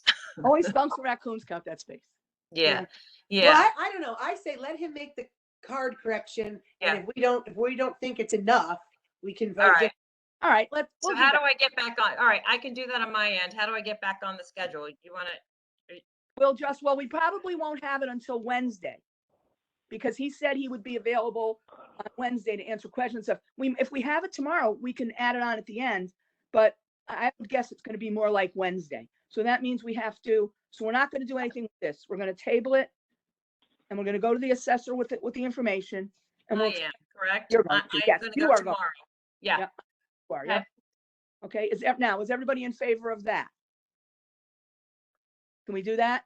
yeah, this is, yep, I did them, just so you know, Carol, often you can say, give me a number for 0.85 and also give me a number for 0.80. And then you can see what the numbers are. So like I didn't do her land. I just did the calculations. I didn't do her thing, but at a 0.85, without that correction for the square footage of the land or anything having to do with the basement, she comes in at 438. If you put a 0.8 on it, she's at 416. So, and that's with, that's not subtracting the 925 square footage. You just take the land value and literally take 15% off. So that's, in general, those are the two neighborhoods. So often if you say, show me the card, fix the land, and then give me Okay. examples of what the look like at 0.85 and 0.80, and he'll attach it to the backup and put it online, and then we all can see it. They'll mark it up with a red marker and they All attach right. it to the backup. Yeah. I will see Usually you they do tomorrow it during morning the at day. 9. While we may have Thank it you. tomorrow night. Okay. No, I have a question while we're still on that appeal.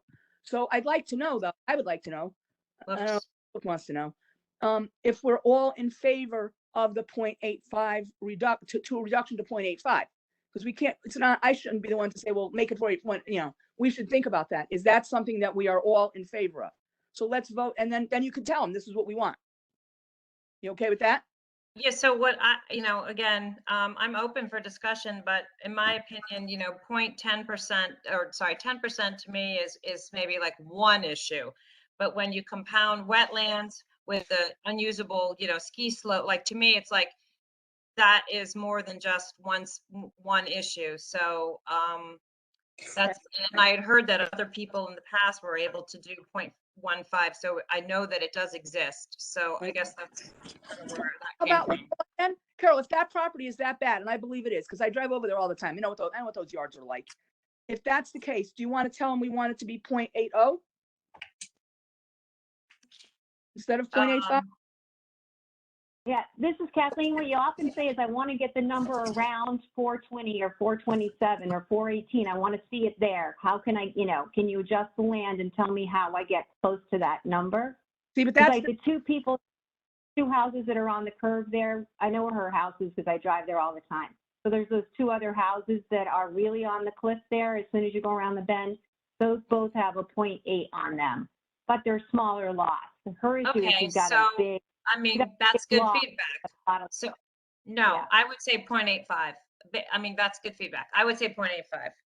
okay. And I don't care, whatever you want, but again, I keep hearing those words I don't want to hear. Around that. It isn't going to be around that, or I'm not going to approve it. It's going to be, I won't, you do whatever you want.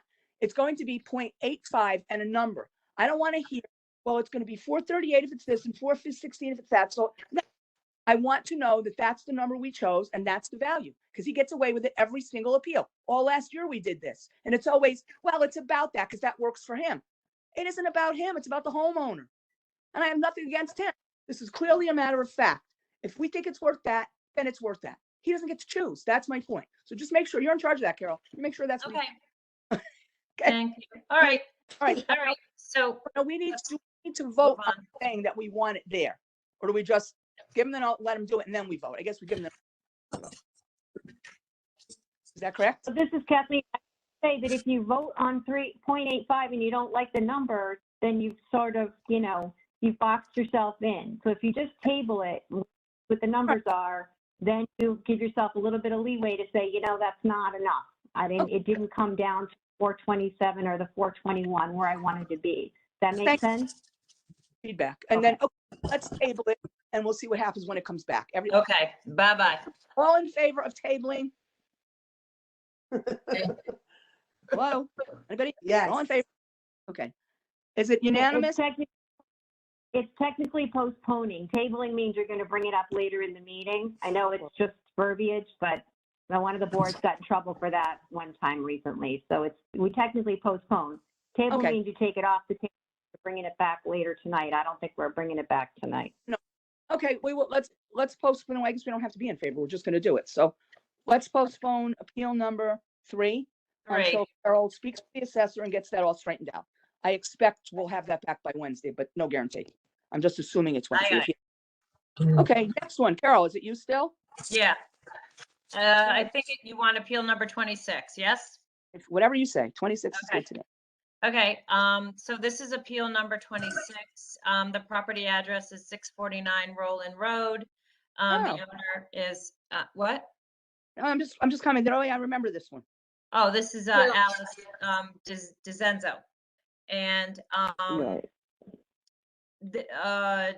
her town value is $769,500 and her requested value is $600,000. So she approached this in a couple of different ways. One was with comps and the solds that potentially had some value, and the others with ones that are definitely to be torn down.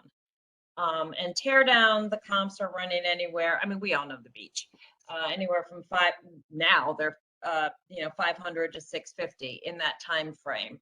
But most importantly, what's going on with her property is a couple of things.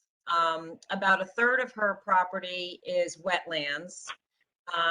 And then there's this wetland setback of another 50 feet. And she supplied photos of a third issue, which is when it rains heavily, her poor lot turns into a catch basin. It looks like a friggin' pond, which there are properties down there that this has happened to. The neighbors on both sides long ago apparently filled in. So it actually has created more of a problem for her. So if you look on the photos, you can see what is a standard backyard when it rains heavily. It is truly like a catch basin. So the best comps that she provided to me, it's getting dark out, I need my light, are ones that have sold within a good time frames that we're using and on Roland. I kind of like houses that are on the same street if they're available, right? With similar sizes. So one of the comps that I looked at was 141 Roland, which is a similar size. That one, let me see, the land was assessed at 445. And let's see, on 785 Roland, that's only a block from the beach. That sold for $650 back in March of 2020. So I think that's a good comp, and that has no wetlands. So you can argue that if a property a block from the beach, and hers is much further from the beach with no wetlands, sold around that time frame for $630 total, then that's kind of a pretty good gauge. I can see where a requested value of 600 comes into play. There's other properties such as Lally, which sold in that same time frame, and it was a tear down, also at 600. So again, I did some math in terms of using the land value. Her home is appraised, as you know, down at the beach. These tiny capes don't have much home appraised value, so she's not questioning that. To get up to the town's value of 769, the land is 706 appraised, and the home is 63. So I kind of pulled out the land part, and that's how it's just out of whack with everything else that is down there, which doesn't have wetlands. When I do like a 10% reduction, I come close to what she's asking for, somewhere around 573, which again is lower than the 600.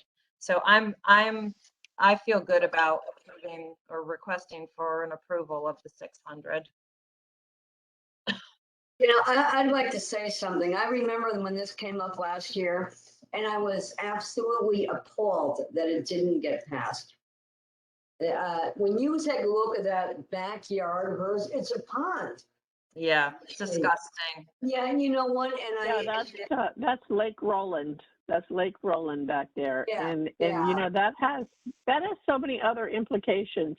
The fencing that she has there, it adds to the rotting of the fence, and it cannot be good for all of the landscaping to have that water just sitting there like that. It's I totally agree with you. Her I'm not property even has sure. been. Would a builder even touch it at 600, to be honest with you? No, they wouldn't. Because there's No, too you much know what? wetlands. And they would fill it in. A builder would fill that in also on top of raising a structure there to make it FEMA compliant. But a builder would definitely come in and fill that land in there. Right, whether or but not I he don't was think supposed he to do would it. pay the same value as a that's too, he has to pay less than what a builder's paying on non-wetland properties. So, I would argue if she were to sell this to a builder, it would be significantly less than 600 as a tear down. So I feel like it's a fair ask. I really do. Absolutely, 100%. This is Paulette. I remember this from last year too, Judy, and I was kind of appalled that it didn't get passed for a few reasons. For all the ones Carol said, but also I had spoken to Laura Pooley at engineering. I think she's the chief engineer. And we spent a long time on the phone talking about it. She sent me wetland maps and other maps. And it is a catch basin. Her property sits way much, I don't know how many feet lower. I don't want to give the wrong number, but it was a lot lower than the other Yeah, two. she thinks it's, pushing 2 feet.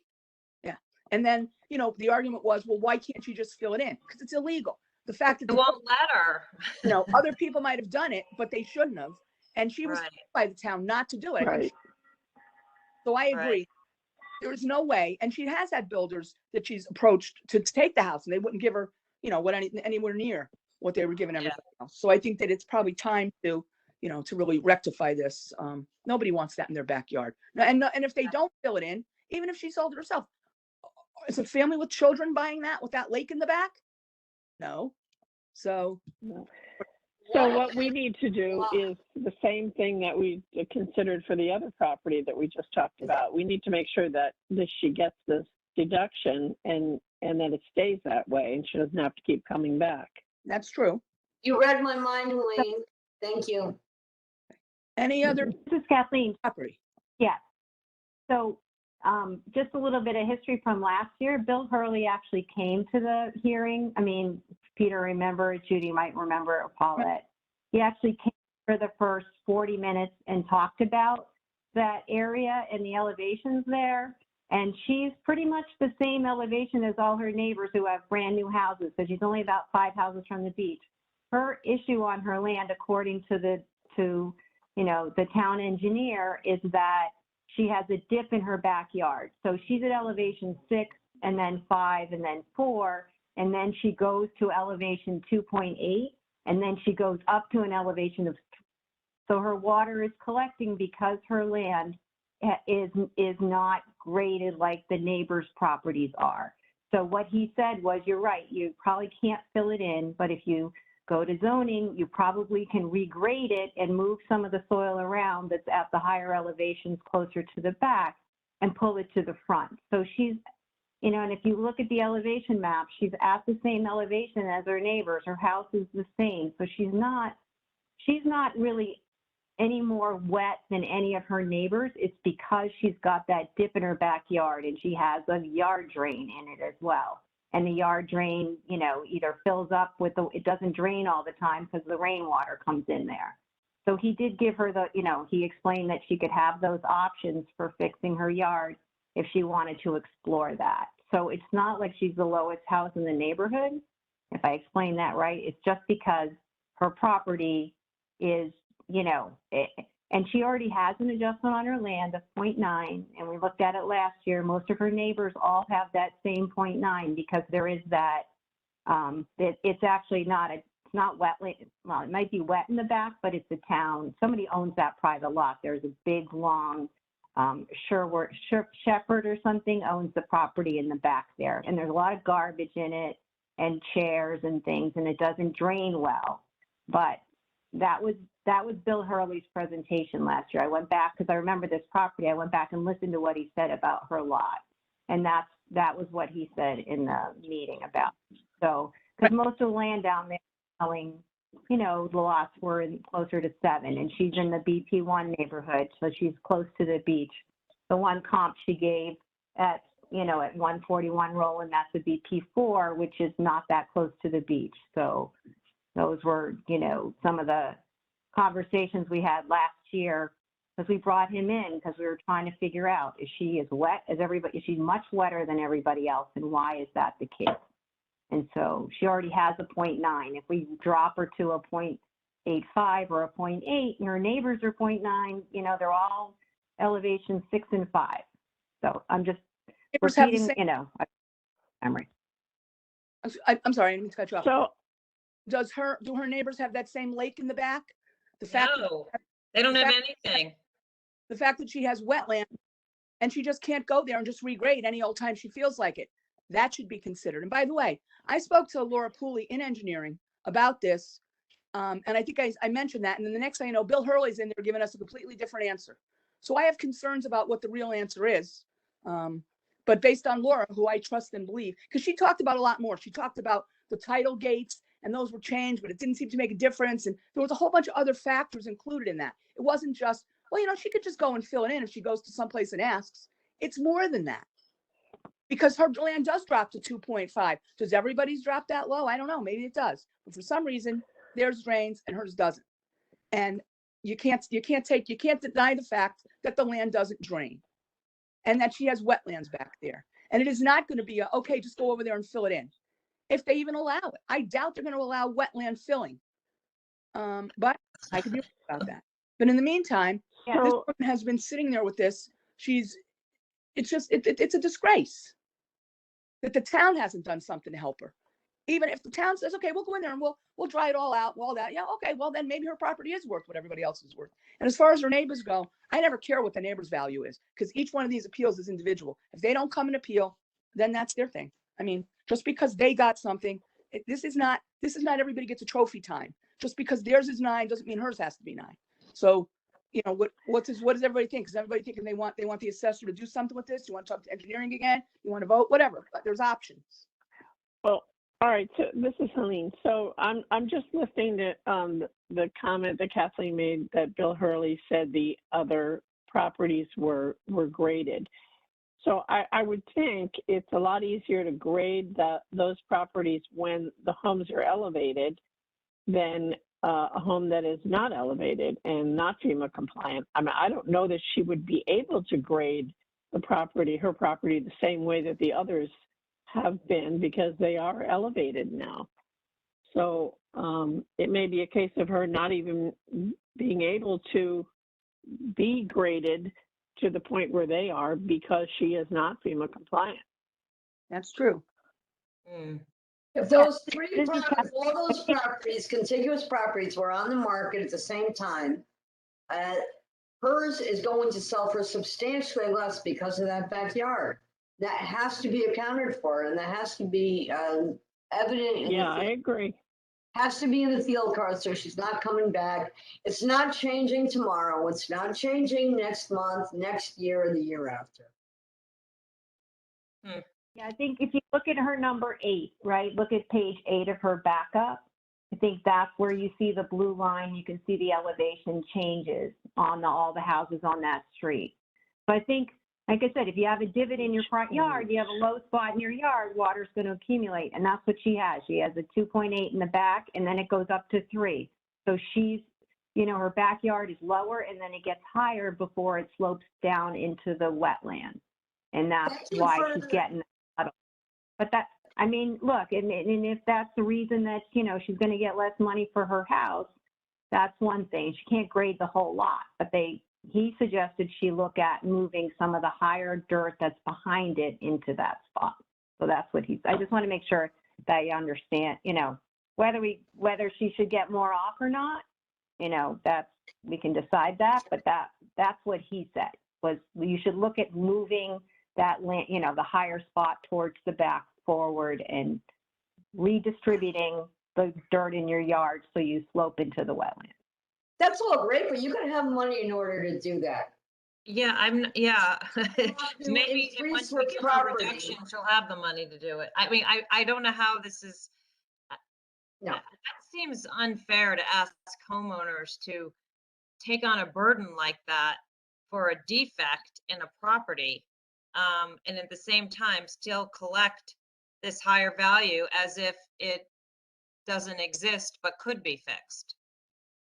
I agree with you. I think she definitely has a defect on her, you know, she's got a defect on her property. Money could probably fix it, but it's just like someone with broken bathrooms or whatever. Their house isn't as good in shape. So I think she deserves something. I'm just saying, you know, to say that it's you know, she's worse off in terms of her 0.9, 0.8, 0.7. I don't know if I would correct it that way because the neighbors are, you know, they're all in the same same elevation Yeah, area. They're sloping. Kathleen, So- Kathleen, But they that's may all be different. right next to each other. However, she's the one with the pond and the neighbors don't have the pond. So you cannot grade those properties exactly the same. You can't give them the same percentage off. She's got to be significantly different.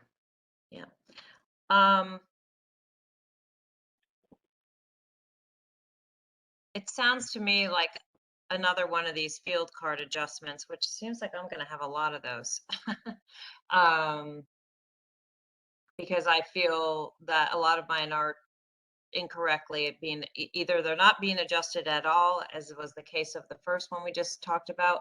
And in this case, I can't compare her same reduction to her neighbors because she's dealing with a larger defect that doesn't exist at all in the 10% that are across left and right of her. This- So, I have a suggestion, Carol. what? I have a suggestion for you. Please. I would suggest that we set it aside, whatever we do. You don't want to get in trouble for anything. And you check with the conservation department first, because there's wetlands there and you just can't do what you want on them. So that would be my first stop if it were me. Okay, what does wetlands say? Can I do something to this? Maybe I can. Whether the money's another issue, but the first issue is it allowed? I already know the answer, but you can go with them and check, because I did this last year. But I would check there. And then I would check again with engineering. And if it means that Laura and Bill have to sit down and look at it together to decide, that's fine too. Because one gave one answer, one gave the other answer. So somebody's right, somebody's not. Maybe they're both a little bit right. I don't know. But the fact that I agree with the fact that doesn't matter what goes on in the other properties. She's got the lake. Something has to be done about it. If she's not allowed to do anything about it, then maybe the town should do something about it. Where's the water coming from? Is it just from there? Is it those tidal gates that Laura Pooley was explaining to me? We really don't know. And I don't remember everything from last year. So I can't really. Yeah, and that wasn't part of her documentation this year. And I don't have think- the privilege of last year's discussions. I don't think she knows about the tidal gates. I know because I spoke to engineering. I don't know that she knows that that's part of the issue. Last year, she said that she wasn't allowed to fill it in. And like Colleen said, even if she could, can you fill it in and do any, make it the same? Because those houses are elevated. So there's a lot of issues. I think it would be better if everybody's not comfortable granting the appeal, and I don't think everybody is, then I think we need to do a little bit more investigation before we go to the assessor and say, we think this deserves a bigger discount. Okay. What do you guys think? I mean, I'm not in charge of that. That's just my opinion. This is Kathleen. I think Bill Hurley, technically, I don't know why he said this, but he said zoning. He said she should go to TP&Z and see, since she's not adding fill, she's just regrading. So I don't know why he suggested zoning. I'm happy to send you all a link to the discussion. It was about a 20-minute, he brought it up and talked specifically and saying it's really rainwater. It's not beach water. It's rainwater's collecting on her property when in heavy rains, he's pitched.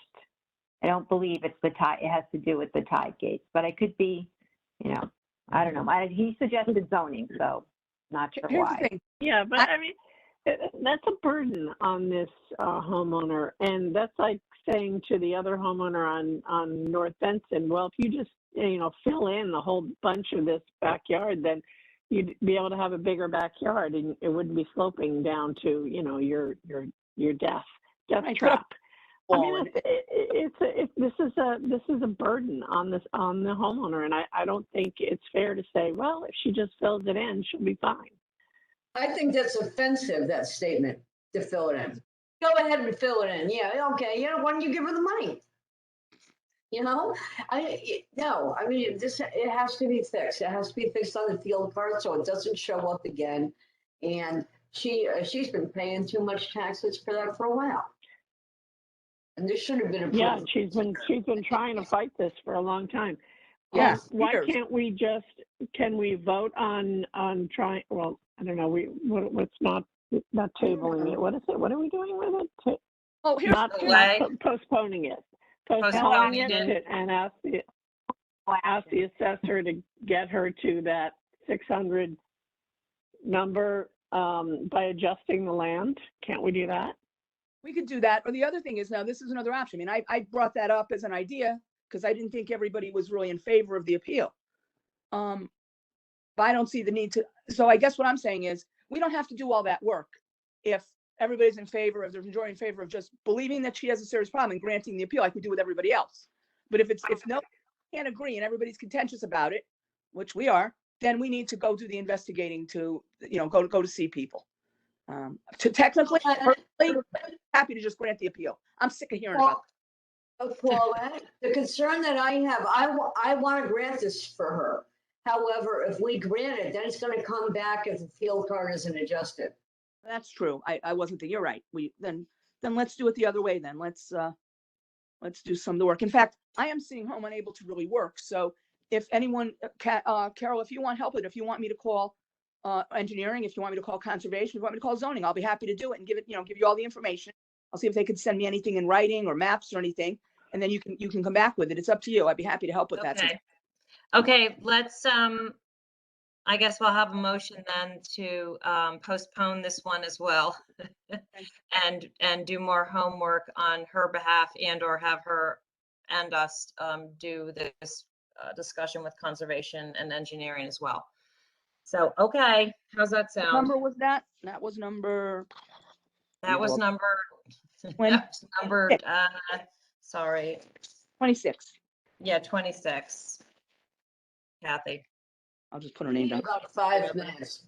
I was just gonna About say, 5 does everybody want to take a break for dinner? Sure. Yeah, Sure. well, I'm dropping off. I've got another commitment. Okay, All right. So everybody have a good night and I'll you see you too. tomorrow. Okay, thanks, Peter. Okay, thanks. Okay. So are we in favor of taking a break? Yeah, how long is the break? Let's see, we're moving along pretty good, I think. We're gonna take like half hour, or is that too much? Whoa, too that's too much, too How about much. 20 minutes? 20 minutes, 15. 15. 17, 15. 17. Back at All right. 7:30? 15's fine. We can take a 15-minute break. All right. 15-minute break, we come back at 7:21. 7:30. Okay, thank you. All right, thanks. So I'm going to pause the recording for 15 minutes, okay? Okay, so is Yeah. it better just to leave everything open? Yeah, Yeah. you could stay on. Yes. Okay. Mute my phone, and that's it.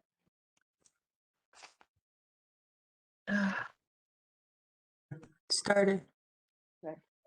And we're back. All right, so we just finished appeal, or we worked on appeal number, I don't really know, what was it? Oh, appeal number 26. Okay, so next is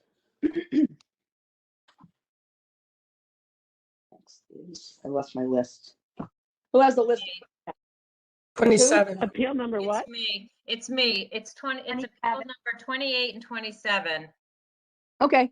Oh, Okay. Carol, So, I'm combining them together because they're the same owner. And, okay, yeah. yeah, they're weird addresses, but so appeal number 28 is the property address is 2000 Fence Road Drive. And the owner is Lisa Barden, who's the appellant. There's an incorrect requested value.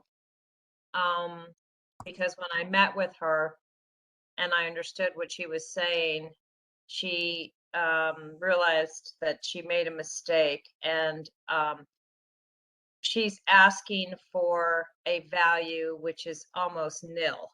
And I'll tell you why. She's asking for a value of $560 because this property is 2 acres in the Pepperidge Farm original estate up in the Ridge. I also visited this site as well. It butts up directly with her neighbor's property, which also is 2 acres. And that value has an appraised value of about half of her value. So that's why she put that requested value.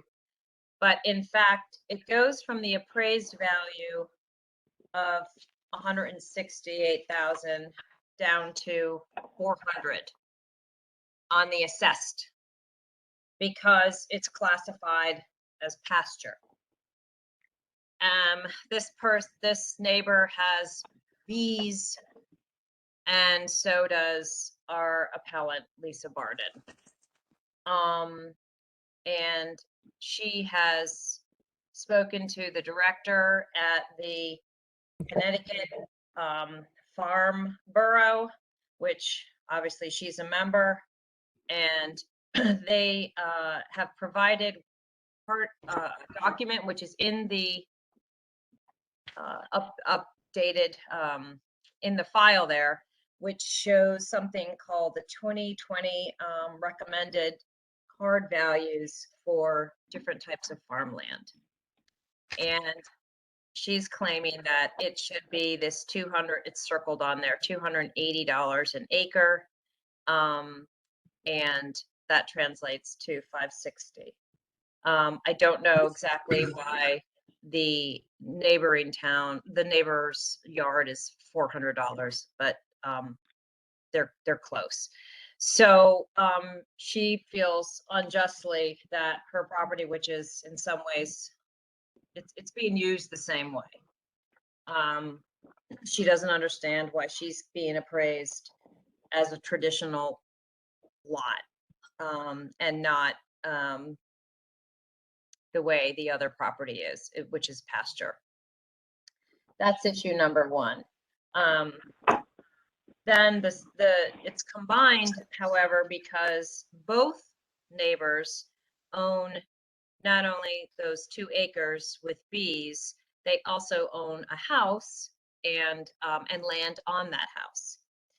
And that brings us to her second appeal, appeal number 27, which is 2 Fence Row Drive. And that property has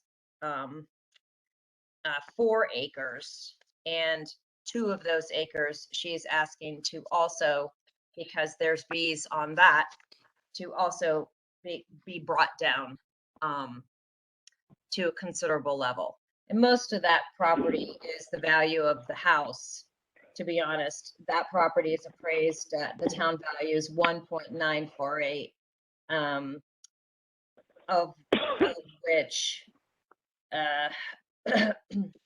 I would say it looks like majority 1.5-ish is the house. So the land, she's asking the request value of 1.861, which takes 2 acres and brings it down to a negligible number and leaves the other acreage the same. I am obligated, however, to make one important point, which is that both properties sold to her during the time frame of August 2020. Those of us who are realtors remember it. It closed as 2 separate transactions, but oddly on MLS, it's showing as closed at a total of the 4 acres plus the other 2 acres is making it 6.5 acres, and it closed for a total of $2,450,000. When I dug deeper into the separation of those 2 values, the property at which the 2 acres that she's claiming should go down to 0 was sold for $550,000. Her point is that, and she did get very emotional, this was in the height of, she was living in New York with her family, and it was the height of COVID.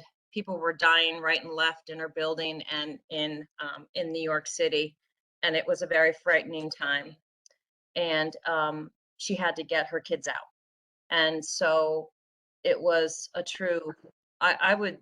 I listened to what you had said, Paulette, in the very first sentences of our meeting tonight about significant duress, and I do feel that, you know, listening to her just feeling the emotion of getting out of the city during what was a time that you thought your babies may die, you know, put her in a duress situation. So in any case, I just wanted to make that point because there is the sale, which you can't overlook, right? But I scratch my head because I understand the frustration that she's doing the same thing as her neighbor is. Her honey sells at Christie's, in Westport. I don't know. She doesn't know where the other person's honey sells. So it's a valid business. And the important thing that she says about bees unlike chickens, which are on a little coop, and you can give farmland maybe dedicated to that piece of the land that's the chickens or the goats. Believe it or not, bees utilize the entire property. They basically fly everywhere. They go onto her buildings. I saw them. So the argument for, I believe, the other neighbor was that bees populate that whole area, not just an exclusive area like a different type of farm animal. And so the whole area should be considered as such. So, I struggle with this one. But I also feel that the neighbor next door is, to me, its best argument for what should be fair. I try to be, my thoughts are always to be what's fair. And if the neighbor has land assessed at $400 because of her 2 beehives, and this appellant has 3 beehives, that to me, at the very least, appeal number 28 should be granted to be similar. I would use that chart, which I did try to call the director of the Connecticut Farm Bureau, who was unavailable to speak with me because she's dealing with bigger, more important things. But she's the one that provided that property value guidance. And again, the towns have their own choice to use it. This is a guide, not a mandate. But certainly other people are using it. So anyone else have any thoughts about this? I have a quick question because I have a similar case. It's actually 2 cases, 2 appeals. It's a little different though, where my appellant, he bought the property and it was once categorized, or previous owner, it was categorized as such, and he filed his application late, and so they took away the designation. I'm wondering, are we sure that the neighbor's designation that's active, the $400 valuation, is just because of the 2 hives? Or is there something else happening there? I don't think there's anything else happening there. It's similar. Okay. They both don't have sewers, or, it's true open land. There's nothing on there. No lines, no anything. Apparently it was designated a very long time ago. Okay. I don't know history on whether it was designated with the hives or without the hives. Is there a way we can see, like for my guy, he bought during this valuation period and they took it away. So I'm wondering, is this woman, because you were saying she was buying, was it once designated that and they took it away? That wasn't given to me. Okay. I don't know. I wonder if we can look it up because it makes it so much easier. At least how I feel about my guy. It's kind of like, as long as he gets his ducks in a row and does his paperwork, nothing. So if anything, he's using the land more. I have, yeah. So what I do have you a say? similar one coming up too. So I'm just saying, where do we find the history of the values beyond? I actually don't know. Let me see if the field card shows anything. So, by the way, the tax assessor did grant, I think she spoke to him and he acknowledged a small portion of her property with a condition. So he didn't like reclassify the land. He gave it a condition of 50%. But that it's a tiny amount. And I just don't think that that's the accurate way to do it, to be honest. Yeah, I think of, correct me if I'm wrong, but from my experience so far, it seems that condition reductions are based on defects or something that doesn't allow you to fully enjoy your land as someone else would. So I truly think it needs a reclassification and to pasture. And for some reason, it goes from that down to an assessed value. I'm talking about the other person's land. You can look at the field card. It goes from 168,000 as appraised And then the next column says 400 for assessed. And the description is farmland. Yeah, because I'm looking at, is her neighbor, is the comp she's using for fence row? It's so bizarre. I gotta tell you, these fence row things are cuckoo. The I'm just saying, because on neighbors, their field card, yeah, it looks like they acknowledge a there's lot more pasture. 6 fence row, also known as 4 fence row. Okay, yeah, I see. Okay, yeah, so both, if you look on the land card, it goes down to 2 acres on the very bottom of the first, I think it's the first page. Yeah. And it says pasture, and there's no adjustment for the condition. So you see in the total right-hand side, it's 168, and then you go up to the top and it shows the appraised is 168, and then the assessed value is $400. So if you compare that to hers, which is also should be on there, it's called 2000 fence row. Yeah, but they only give her half an acre of pasture. Yeah, exactly. So he took, well, no, let me make sure I'm stating this right. No, there's no pasture. It's all AAA zoning, and it says of the 2 acres, it's like a tiny amount. It's 0.03 of an acre. He knocked it, which I think is almost like the area of the beehive, to be honest. No, really, it knocked it down to the condition of 50%. So of her land value, 375 is the majority of those 2 acres at 375,000. And then there's that 50%, which is $1,200. So it's really not doing anything. And as a whole, these 2 acres are appraised at twice the price of her 2 acres. Now, her pasture square has a nicer, perfect configuration. The other person's 2 acres have a little bit more of like an L. But before we even get to the assessed piece of it being a pasture, it shouldn't have this double the appraised value to begin with. So I'm kind of scratching my head on this one for a number of different reasons. But so, I'm inclined to say what's happening on someone else's property should be what's happening on your property if all things are considered equal. So, I'm not really there to start refuting what the Farm Bureau is stating based on October of 2020 should be considered acreage of that farmland. Oh, This is Kathleen. I have a couple comments. Katie, you asked if the acreage was a farmland in the past, and looking at the field card, I don't think so. Because first of all, the field cards online are a year old. Unfortunately, they didn't update them yet. So you can't look at the yellow card. You have to look at like the picture, like when it looks the big long way. But if you look at 2019, you can see that the assessed value is 70% of the appraised value in 2019. So looks to me like it wasn't farmland before.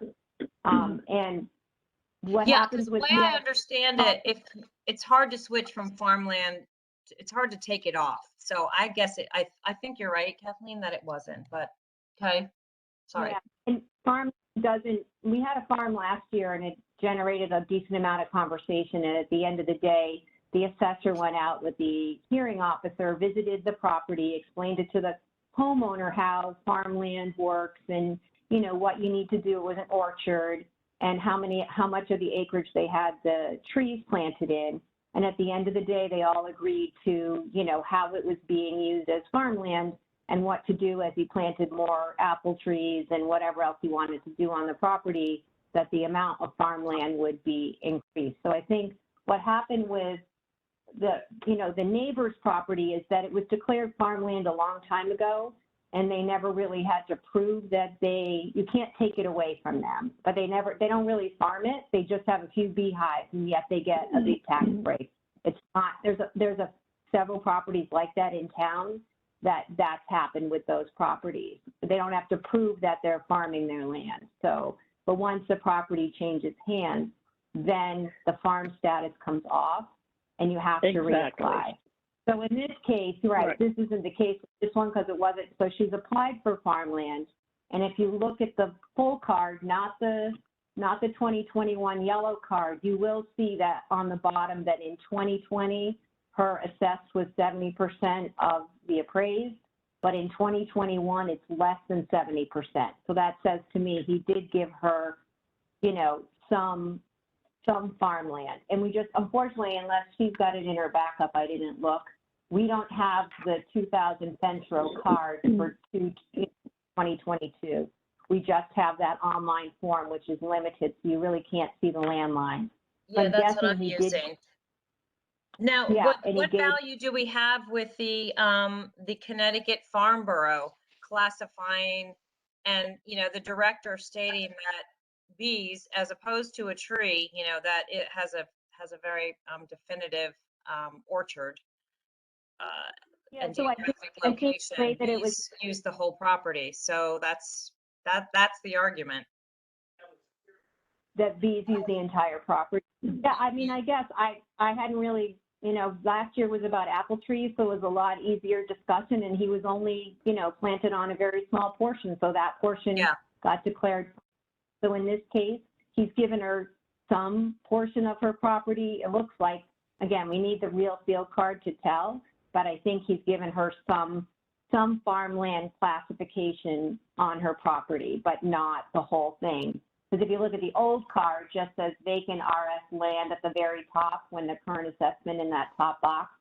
Or if you look at number 4, the other fence row, you'll see it actually shows why the assessed is so much less than the appraised on that, I have on a the, question. what is the other one? Yeah. I have That's a farmland at the question. top. Go ahead, Judy.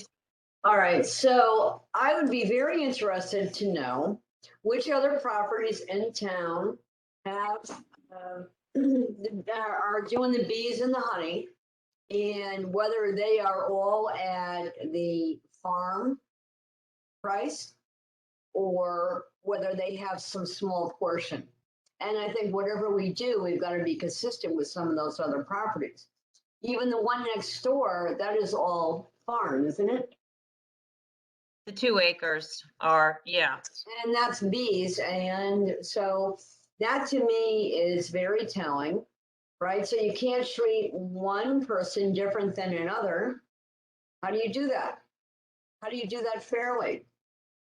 I'd like to. How am I going to find, I mean, I'm happy to do research. I like doing research. I mean, does someone have a suggestion as to how I go about finding the other beehive?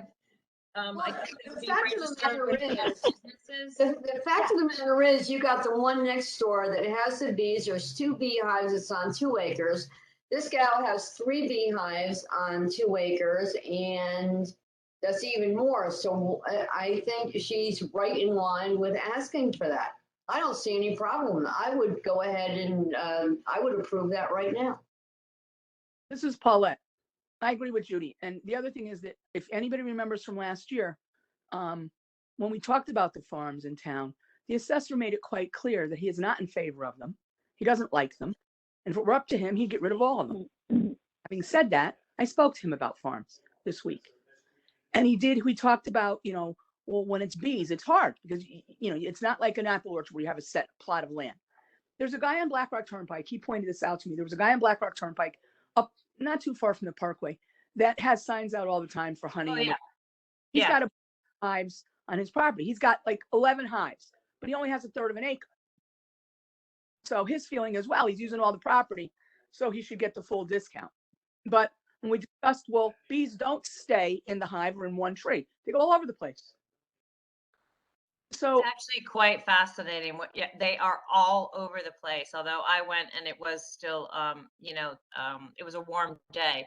But she's very passionate about not, she doesn't use any pesticides or anything because she's afraid of harming the bees. And so there's crabgrass and, you know, everything on that land, but she doesn't care because it really is for the bees. And she's gone through great lengths to keep those hives safe. She actually had to kill one whole hive because some of them became aggressive, and she's been attacked maliciously, and she had to kill the whole hive and get a new one. And so, it's really quite fascinating, and she's very passionate about it. And I really commend her for, for this business and, Yep. keeping That's not keeping any, this business.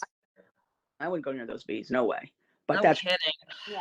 I do like honey So though. this So is, but- the only thing I would say is, if you start to do it that way, I mean, I'll go put a hive on my property if I can get my, if I can only have to pay taxes on $400. So I think, I just think we need to be careful. It's before not we that do it for easy. them. It's Don't not set that that precedent. easy to start a beehive. and remember, I'd do it if it saved me $16,000 or whatever. it's not just the hive. According to the assessor, you have to be running a business. You have to show you're running a business, even if you're Yeah. not profitable.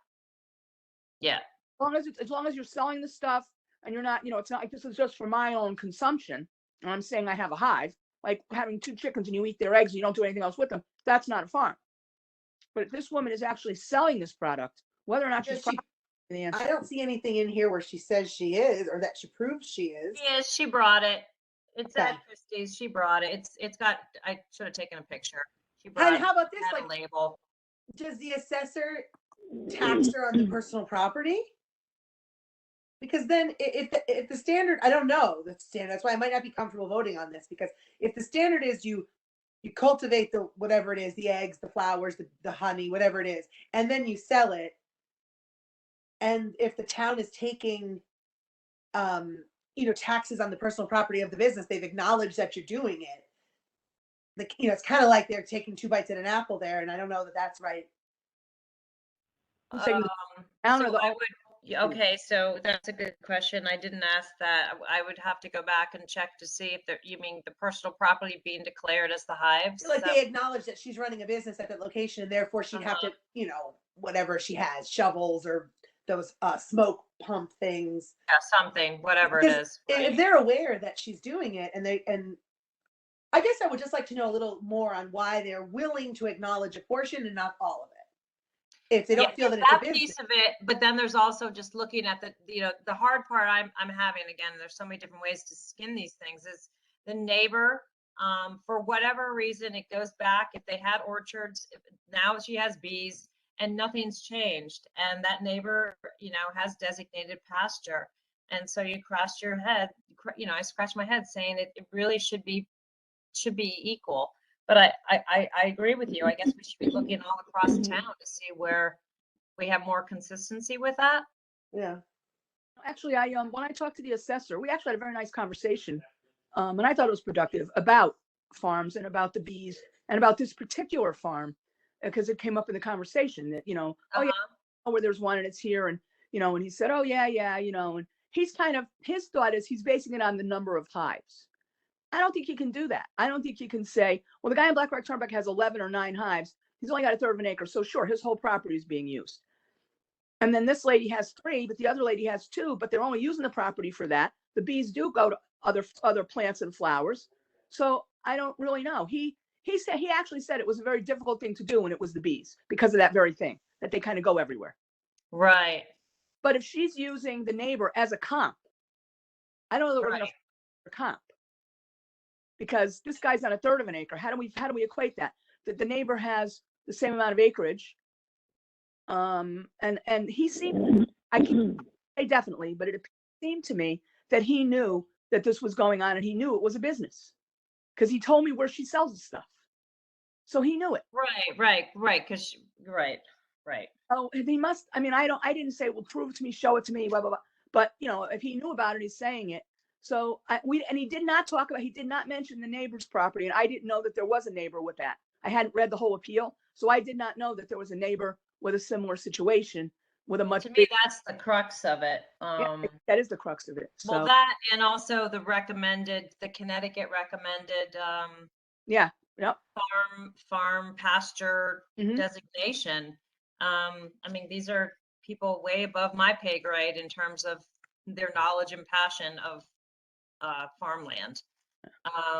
So, And even if it had been a farm before of any kind, whether it was animals, chicken, vegetables, doesn't matter.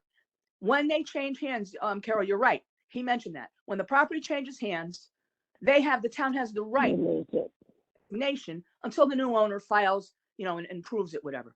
So he's mhm. within his rights to take something away, which I think we're going to see in another appeal. Not intentional, it's just that they have the right to do it. And of course, not wanting them in town is going to make that happen more often. Mhm. So, but they do have the right to do that. I can't criticize them. I'm just stating a fact that that's the way it is. So I don't know. I don't know how everybody feels about it, but if the neighbor is the comp and we go by comps and the neighbor has a much bigger discount than, and she's giving us that on her own, then what? Right. Yeah. Right. I mean, Kathleen, Paula, so he said good. he didn't want, he doesn't want farms in town. Did he say that to you? He said it last the- year. The He said one of them, I told think it you was that? discussing the last Farms? year. He didn't say he doesn't want them. He says he doesn't like them. And if it were up to him, there wouldn't be any. Is that exactly what he said? And if I don't know which tape it would be on, if I had to listen to it, but I was appalled by that. And then even Catherine, if you remember, Catherine Giff was with him. She said something like, we should be encouraging that farm to table stuff. And he didn't mention, he didn't talk after that. So I don't know, and I don't blame him. Okay. I understand his position. I'm not criticizing him. I'm just saying this is what it is. He's responsible to the town. He's got to show, he's got to show values of land. Of course he wants it to be higher. That's a huge amount of money loss. But if it's warranted, then it's warranted. That's the way I look at it. I never look at how much of a discount it is. It doesn't matter to me as long as it's the fair and equitable thing. Absolutely, Paula. I mean, wince over it, but I still go along with that.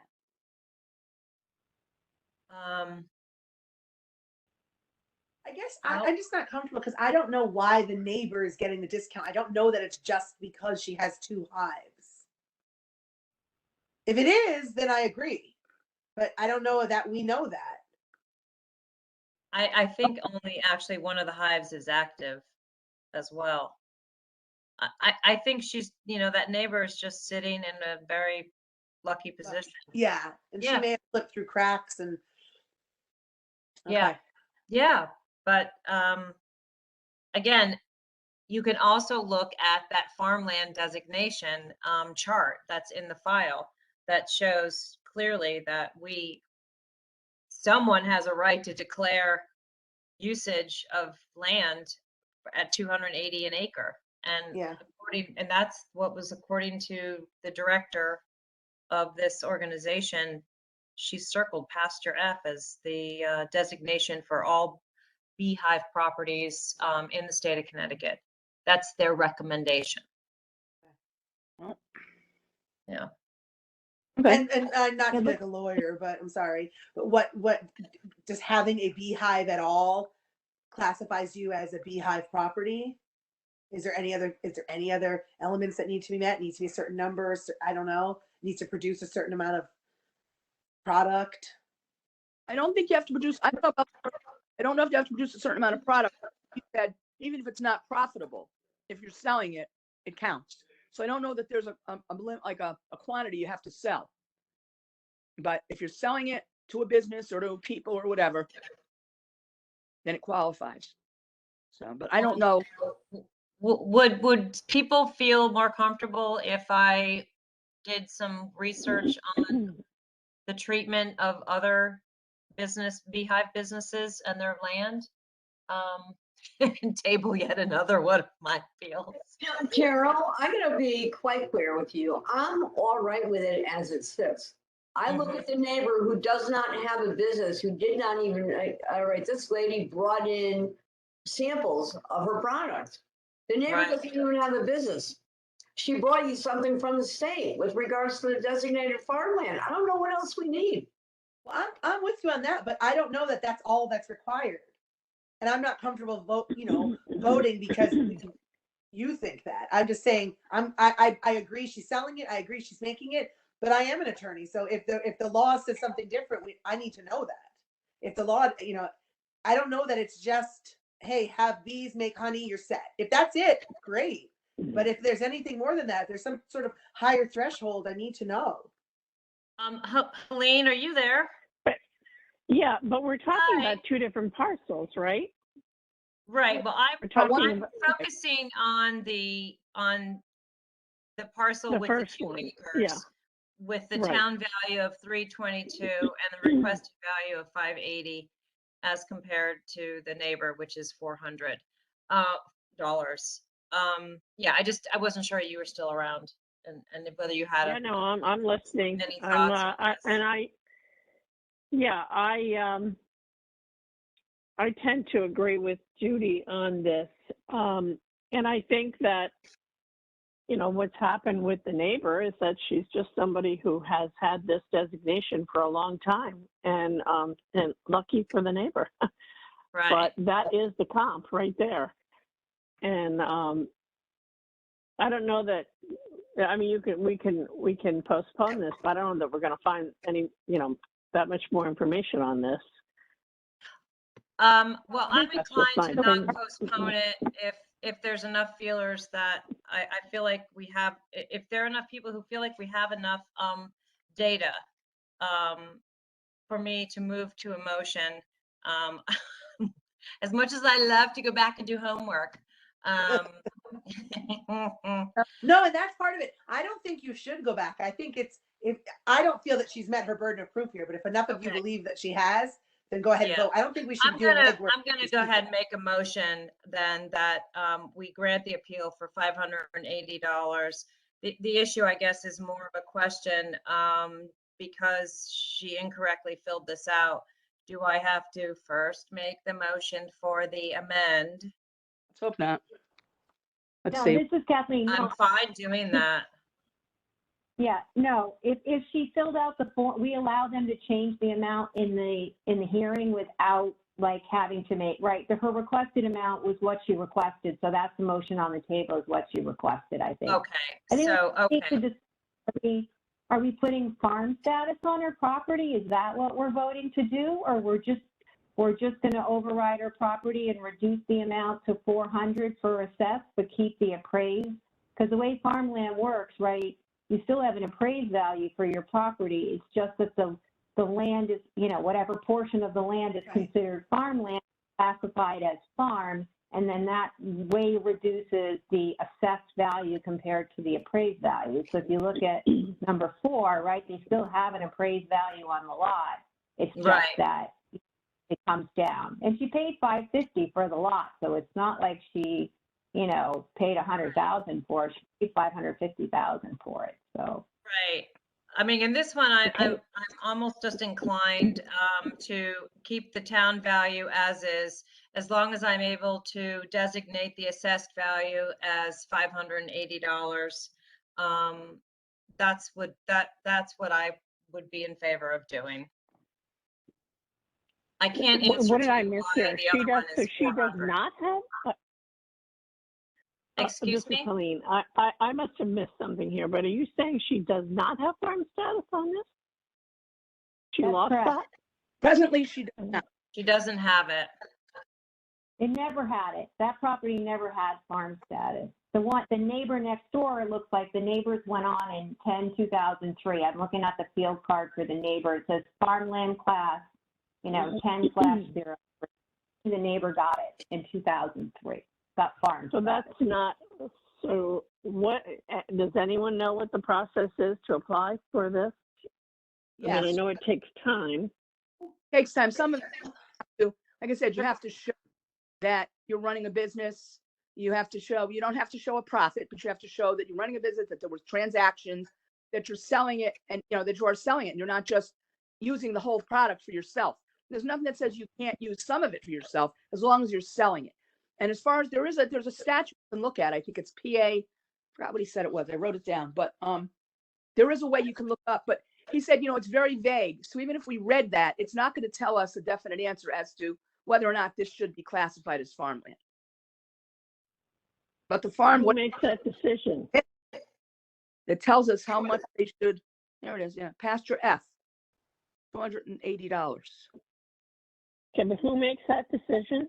Whether or not it can They- be classified? Office of Policy and Management. Let's I see. was told the town has their discretion. Unfortunately, the town can say no. It's But I vague. I don't see how they could say no if they can't say no to what we decide as far as value. They can say it's not, no, we don't consider that a farm. But I don't see how they could if she's using it that way and it's a business. You can't just say, no, we're not going to do it. There has to be a reason why. And if Well, she, who in the town makes that decision? the assessor, Okay. he told us So last, can we make can we recommend to him that this becomes farm status? Or did she have to go through the process of well, applying for this? I guess what I'm unclear is how This- she's already gone through the process. I think he did give her some farm status. He just gave her a very small portion. He decided that if you look at, right, you don't have the up-to-date field card. That's the frustrating part.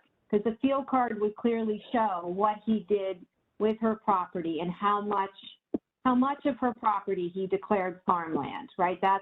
It's definitely in her new card, but the card is from the full card shows that information. So if we had the full card, we could actually see what he did, and then we could say, no, you need to give her 1 acre instead of, a 1/10 of an acre or 1/4 of an acre or whatever he gave her for the hive, right? He gave her, because if she had a 15-acre property, would she get, relief for all 15 acres for three hives?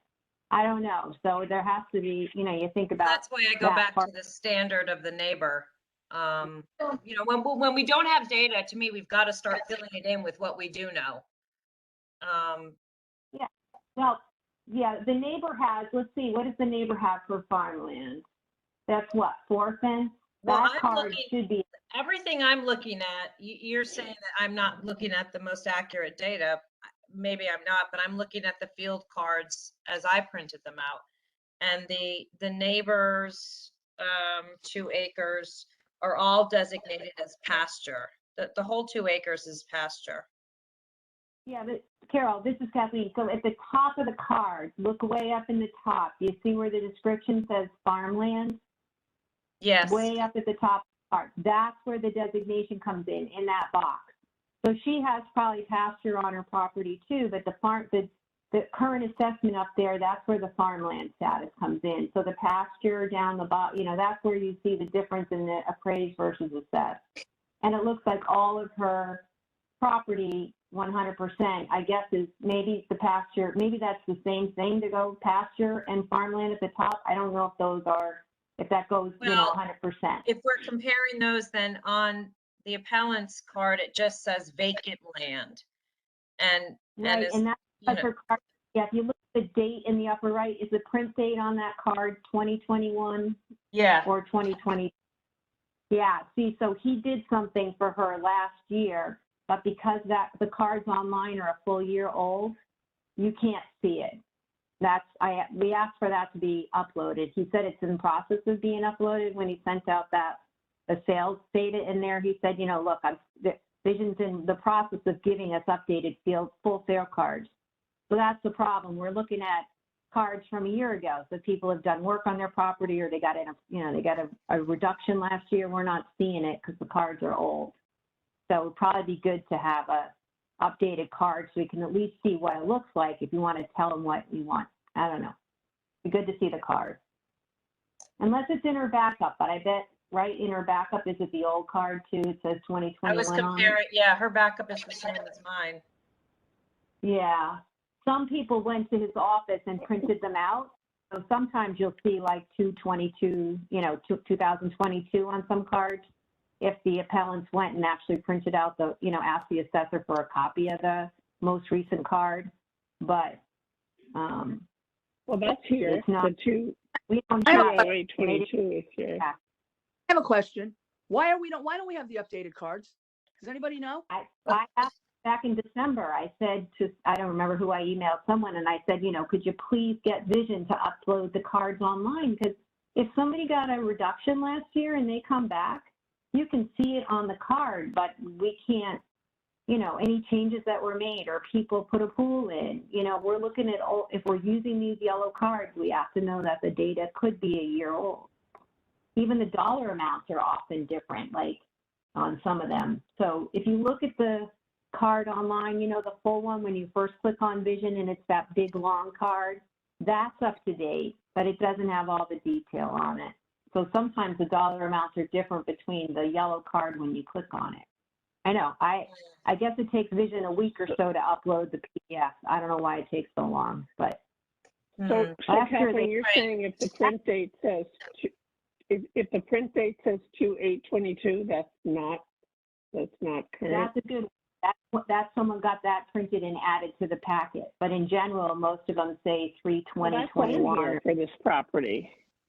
That's, What's that? I'm looking, that's on here for this property for appeal Let number me, because I 28. used my own stuff too. Hold on, appeal 28. Oh, yeah, it is I have 2/8/22. Yeah. Okay, so For the I'm 2000 sorry. Then she did include it. I'm looking at the field card. Okay, linked on the- and I must have printed out, unaware that there's two different cards floating out there in the world. I Yeah. created my own backup by printing it from Vision Appraisal. So, Yeah. all right, let me,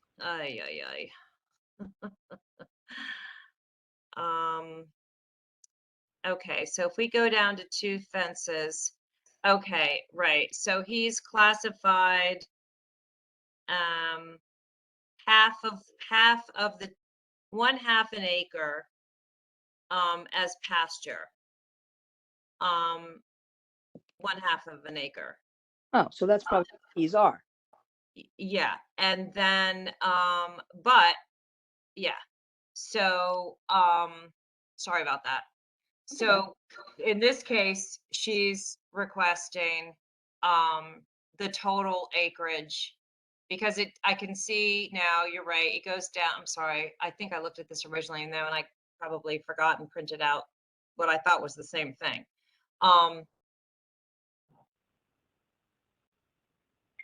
That assessed value is $100, which is kind of half of 280, right? If it's $280 for a full acre, we're kind of close to that $100. But now she's still got 1.5 acres at 211,000 assessed for a total of 322. So the question, I guess, becomes, do we grant her the entire land, or versus leaving it as 1/2 an acre? And the argument again is that bees travel. They're not confined to 1/2 an acre of land. You tried like training them not to go off that 1/2 acre? Well, they ran into her other property and Oh, attacked okay. her, so they follow. Yeah, I don't know. Yeah, I think it's quite wrong that we only gave her 1/2 and that she's only got 1/2 an acre of pasture. Yeah, The neighbor has the whole thing as pasture. She's got more active bees on her property. I don't know why we're agree. belaboring this over and over again. It's like very, very obvious. To me, Well- it's very obvious. Sorry. okay. yeah, I very much just lean towards doing what's already been done on another piece of property. If that property was 15 acres, I'd have it, like Kathleen was saying, I'd struggle and probably have to do some sort of a percentage in my head. But to me, it's apples to apples, it's bees to bees, and acres to acres. And to me, it's just kind of a no-brainer. But if other people want me to do more research, I will do it. But if I think that we're going to be able to, I guess what you were asking before I was going to make a motion for it, somebody asked me, do we want to clarify that the whole thing be called pasture? So that the appraised value gets changed and the assessed value 100% will be able to go down to that approximately $580 status, then my answer would be yes, that I would put a motion on the table for both those things. I would second that. I would second that. Okay. I'm gonna go on the line here, and ask to take a vote on that. Want to do the motion first? Let me second it. Oh, I thought we did. You said if I were, but you didn't. Oh, actually okay, do so it. I'm making a motion to sorry. Going back to I haven't been in a sorority in a long time. That's the only time I've ever used Robert's rules.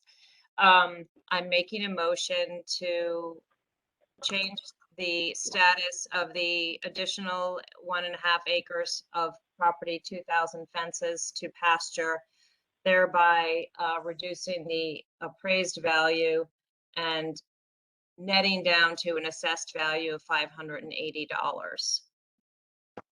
I'll second that. Can we take it to a vote, Paulette? Yep, let's take it. All in favor of granting the appeal the way Carol described it? Please raise your hand. Judy. Carol, is your hand, I agree. is that you, Helene, agreeing? I can't. Yeah. Yep, yes.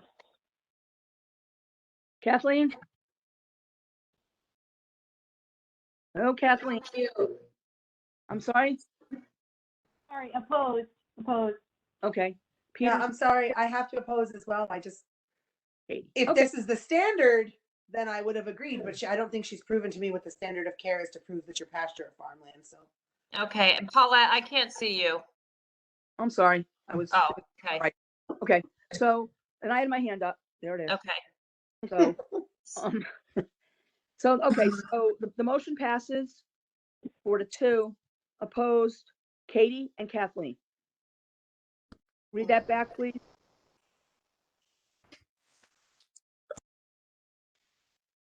Me or No, Kathy? Kathy, I'm sorry, Kathy. Did we lose her? Hope not. No, I see her on there. Appeal number 28, to reduce the appraised value to $560 by Assessed. class assess. It's the assessed value. Right, the appraised value stays as is, but the assessed value goes down. And the Appraised value classification is pasture. The entire 2 acres. How does one stay the same and the other go down? That's the way it's done with farmland. That's the way it's done. We don't have a Oh. choice. Because Okay. that land, the real value of the land is what the assessor says, or we think he says it is, but that's not, because he's got it classified as just vacant land too. So we need to change the classification to farmland, and the assessed value now, it's farmland. It's not regular property. Yeah. Let's remember that point when I was just going to say, let's remember that point when I appeal Banks Place, because he will have the same issue. Okay. With Yeah. regard to the next appeal, I'm actually, because I printed out the cards from Vision Appraisal to do most of my research. I'd like to postpone, because I don't have a position yet now. I'd like to postpone 2 Fence Row till, 7, okay. yeah, which is number 27. Yeah, which is her property, adjacent to the 2 acres. Okay. All right. All right. So we will. Yeah, Carol, postpone. her card's in the backup.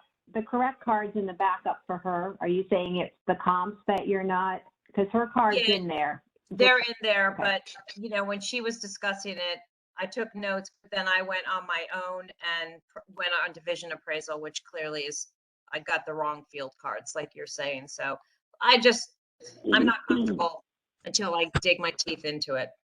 Okay. Carol, I have a question on that one before, we're not going to discuss the appeal, but I just had a question about it. How many acres does she have on that lot? 4.49. 4.9. Okay. When you're For a total of 6.5. okay, when you're doing your research on that, you might want to check with the assessor's office about that, because when it's more than 2 acres and you're in Greenfield Hill, which this is, he deducts anything over 2 acres, he gives them a discount for. Uh-huh. Okay, Keep that in mind when you're researching. thank you. You're welcome. Okay, I think we have our last one coming up, which is good because we're at 8:30. Okay. The last one I have here, and I could be wrong, is 28. Or did we already do that one? Oh, we did that. We did No, that. yeah, we did that. We just did it. And 26, what happened with 26? Just, that's Alice, we did Well, that. that's, okay. All right. So that's Yeah. all on my list. Now because, well, I guess we'll stop then because it's already 8:30. Okay, so we'll start with appeal number 57 because the appellant asked us if he wanted to make sure he was listening and he has limited time. So he wanted to go first. This way we know he can hear it and then go on to his stuff. And then the rest one we'll just do. And then I think now if we have time and we have the ones we postponed, we have answers to them, we want to finish up, we can. But like I said, I think it's going to be Wednesday when Ross is available. Anybody have? Yeah, I don't know if I'm going to be ready to do mine tomorrow. So why don't, I'll talk to you about when you haven't put together Wednesday's schedule, right? Put together Wednesday's schedule. Yeah. All right. Okay, and before everybody goes, Okay. who is Yeah, there? no, I was gonna, on- sorry, Katie has 3 tomorrow night. Katie, are you not gonna be here tomorrow Yeah, night? I'm sorry, just when we got back on the call, I don't think I can make tomorrow. I never planned to make Tuesday, so I was gonna try to fit it, but I will do all of them Wednesday. Or I'll be prepared to do all of them, however many we You're get gonna through, we get through. Day 2, Katie? On Wednesday. All right, I'll move those. Well, thanks for telling me that because I can move those. And is anybody else prepared to do 3 of them that we fill in with? Yeah, I can do, I can do 3 tomorrow instead. Which ones can you do? I can do appeal 44, 50 and 51. Okay, so we'll fill those in there. Okay, so that'll give us then a full complement. All right, and everybody's here And then tomorrow. I'm Oh, doing 3 tomorrow too. You are. I don't know which ones. I Yeah, have and 2 of these are fast. They're just they're personal property oh, okay. penalties, so they're really fast. Those will be fast. And Katie said hers are pretty quick, those 3 that we didn't do tonight. So I think we'll have time to get them all in. Okay, so I will see you tomorrow night. I'll work on that Wednesday schedule tomorrow morning and get it posted. So that people can know when the appeals are. I know that was important to people last year. I just couldn't get it done for Monday. So, and I guess I'll have to figure out how to do it because Kathleen, I spoke to Ross about it, said nobody from his office ever did it and he doesn't know what I'm talking about. As far Sorry, as say that again, Paulette. I talked to Ross about who in the office can post the schedule for us, which appeals we're going to hear. And he told me that he doesn't know. He doesn't know. He doesn't know who did it. He doesn't think anybody did it. He thought you did it. So he doesn't know anything about I it. did. No, this is Kathleen. Yeah. No, I did do it. He just knows how to do it. I should have clarified it that way. I just, we figured out what we were doing. I posted at 3:00 in the afternoon so that, if the public wanted to know what was on the agenda that night, they could go and take a look. And then that's how, whoever has the password for, the BAA account, they can do it. I can walk them through it, or Ross knows how to do it because he does it for his own homepage, so he can do it for the BAA page. We just need to tell him what to say. But I was That's told all. that this was never really done before and that most people can, if they want to hear, once their decision is made, they can go through the minutes, which do list, the minutes list what appeals we're listening to and listen to it as an after the fact versus real time. And so it was my opinion that to lessen the burden of me having to do this every day, given that we're in the height of, real estate, where I just thought it would be easier and I don't think anyone would mind. As long as they know when their appeal was heard, they can go back to the minutes and listen to it rather than right at the moment. Is that okay? Yeah, it was Pam Iacono last year. She said a lot of her residents or whatever, the people that she represented wanted to know. And that it was supposed to be on the agenda. You're supposed to agenda it. And I said, that's not practical. I said, I'd be happy to post every day what neighborhoods we're going to do tonight, tomorrow night, so they have some idea, so the beach people or whatever weren't, listening every night waiting. Now, last year we had 650, so we had a lot of people waiting. This year's a lot less. But the email that Paulette sends with the appeal numbers, he can just cut and paste that, put it on the homepage. going to take him less than a minute to do that. So he's Has probably anyone just going to heard have. from their people? I mean, like this one guy said he wanted to listen in. I mean, to me, it's like no one's reached out to me to say they want to hear mine. Has anyone else? No, and I No, did something no. once personally with planning and zoning, and they only have like 10 a night. So, and they know who they're going to be because they have a cutoff, the month in advance. So I think it's a little easier for them to give notice than for us with, 100 and change to do. Yeah, I and we're think- jumping I all think- around. Yeah. I mean, it would be nice, of That's course, why- but I think it's a crazy. 4 hours now. Ross again tomorrow.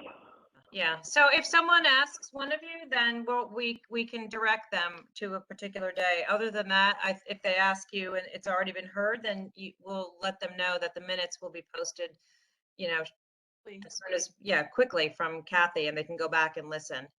Actually, we have to post the agenda, right? Yeah, I've posted through this week, so I Okay. need, I just have to, I mean, it's an easy, I didn't list by appeal. We just say that we're going to be listening to appeals starting at 5 o'clock on these days. You know what I can do? I mean, I can send you an email with which ones we're doing for next week. And they You can can just, do that. they're in the agenda, that's fine. too. We can just direct people to go to the agenda. Yeah, I'll just have to caveat it on the agenda saying Yep. that due to last minute changes, it may not. Okay. Yeah, all right, that sounds good. Thank you. Okay. All right, we're all set. I'd like to make a motion to adjourn the meeting. All in favor? I I guess I'm gonna say that's Aye. unless I hear other. 8:33. I We're done. second it and I vote on it. Thank you. I think we're all done then. We'll see you tomorrow night at 5. good night. Thank you guys. Good Everybody. night, everyone. Good Have a night. lovely evening. Good Bye-bye. job.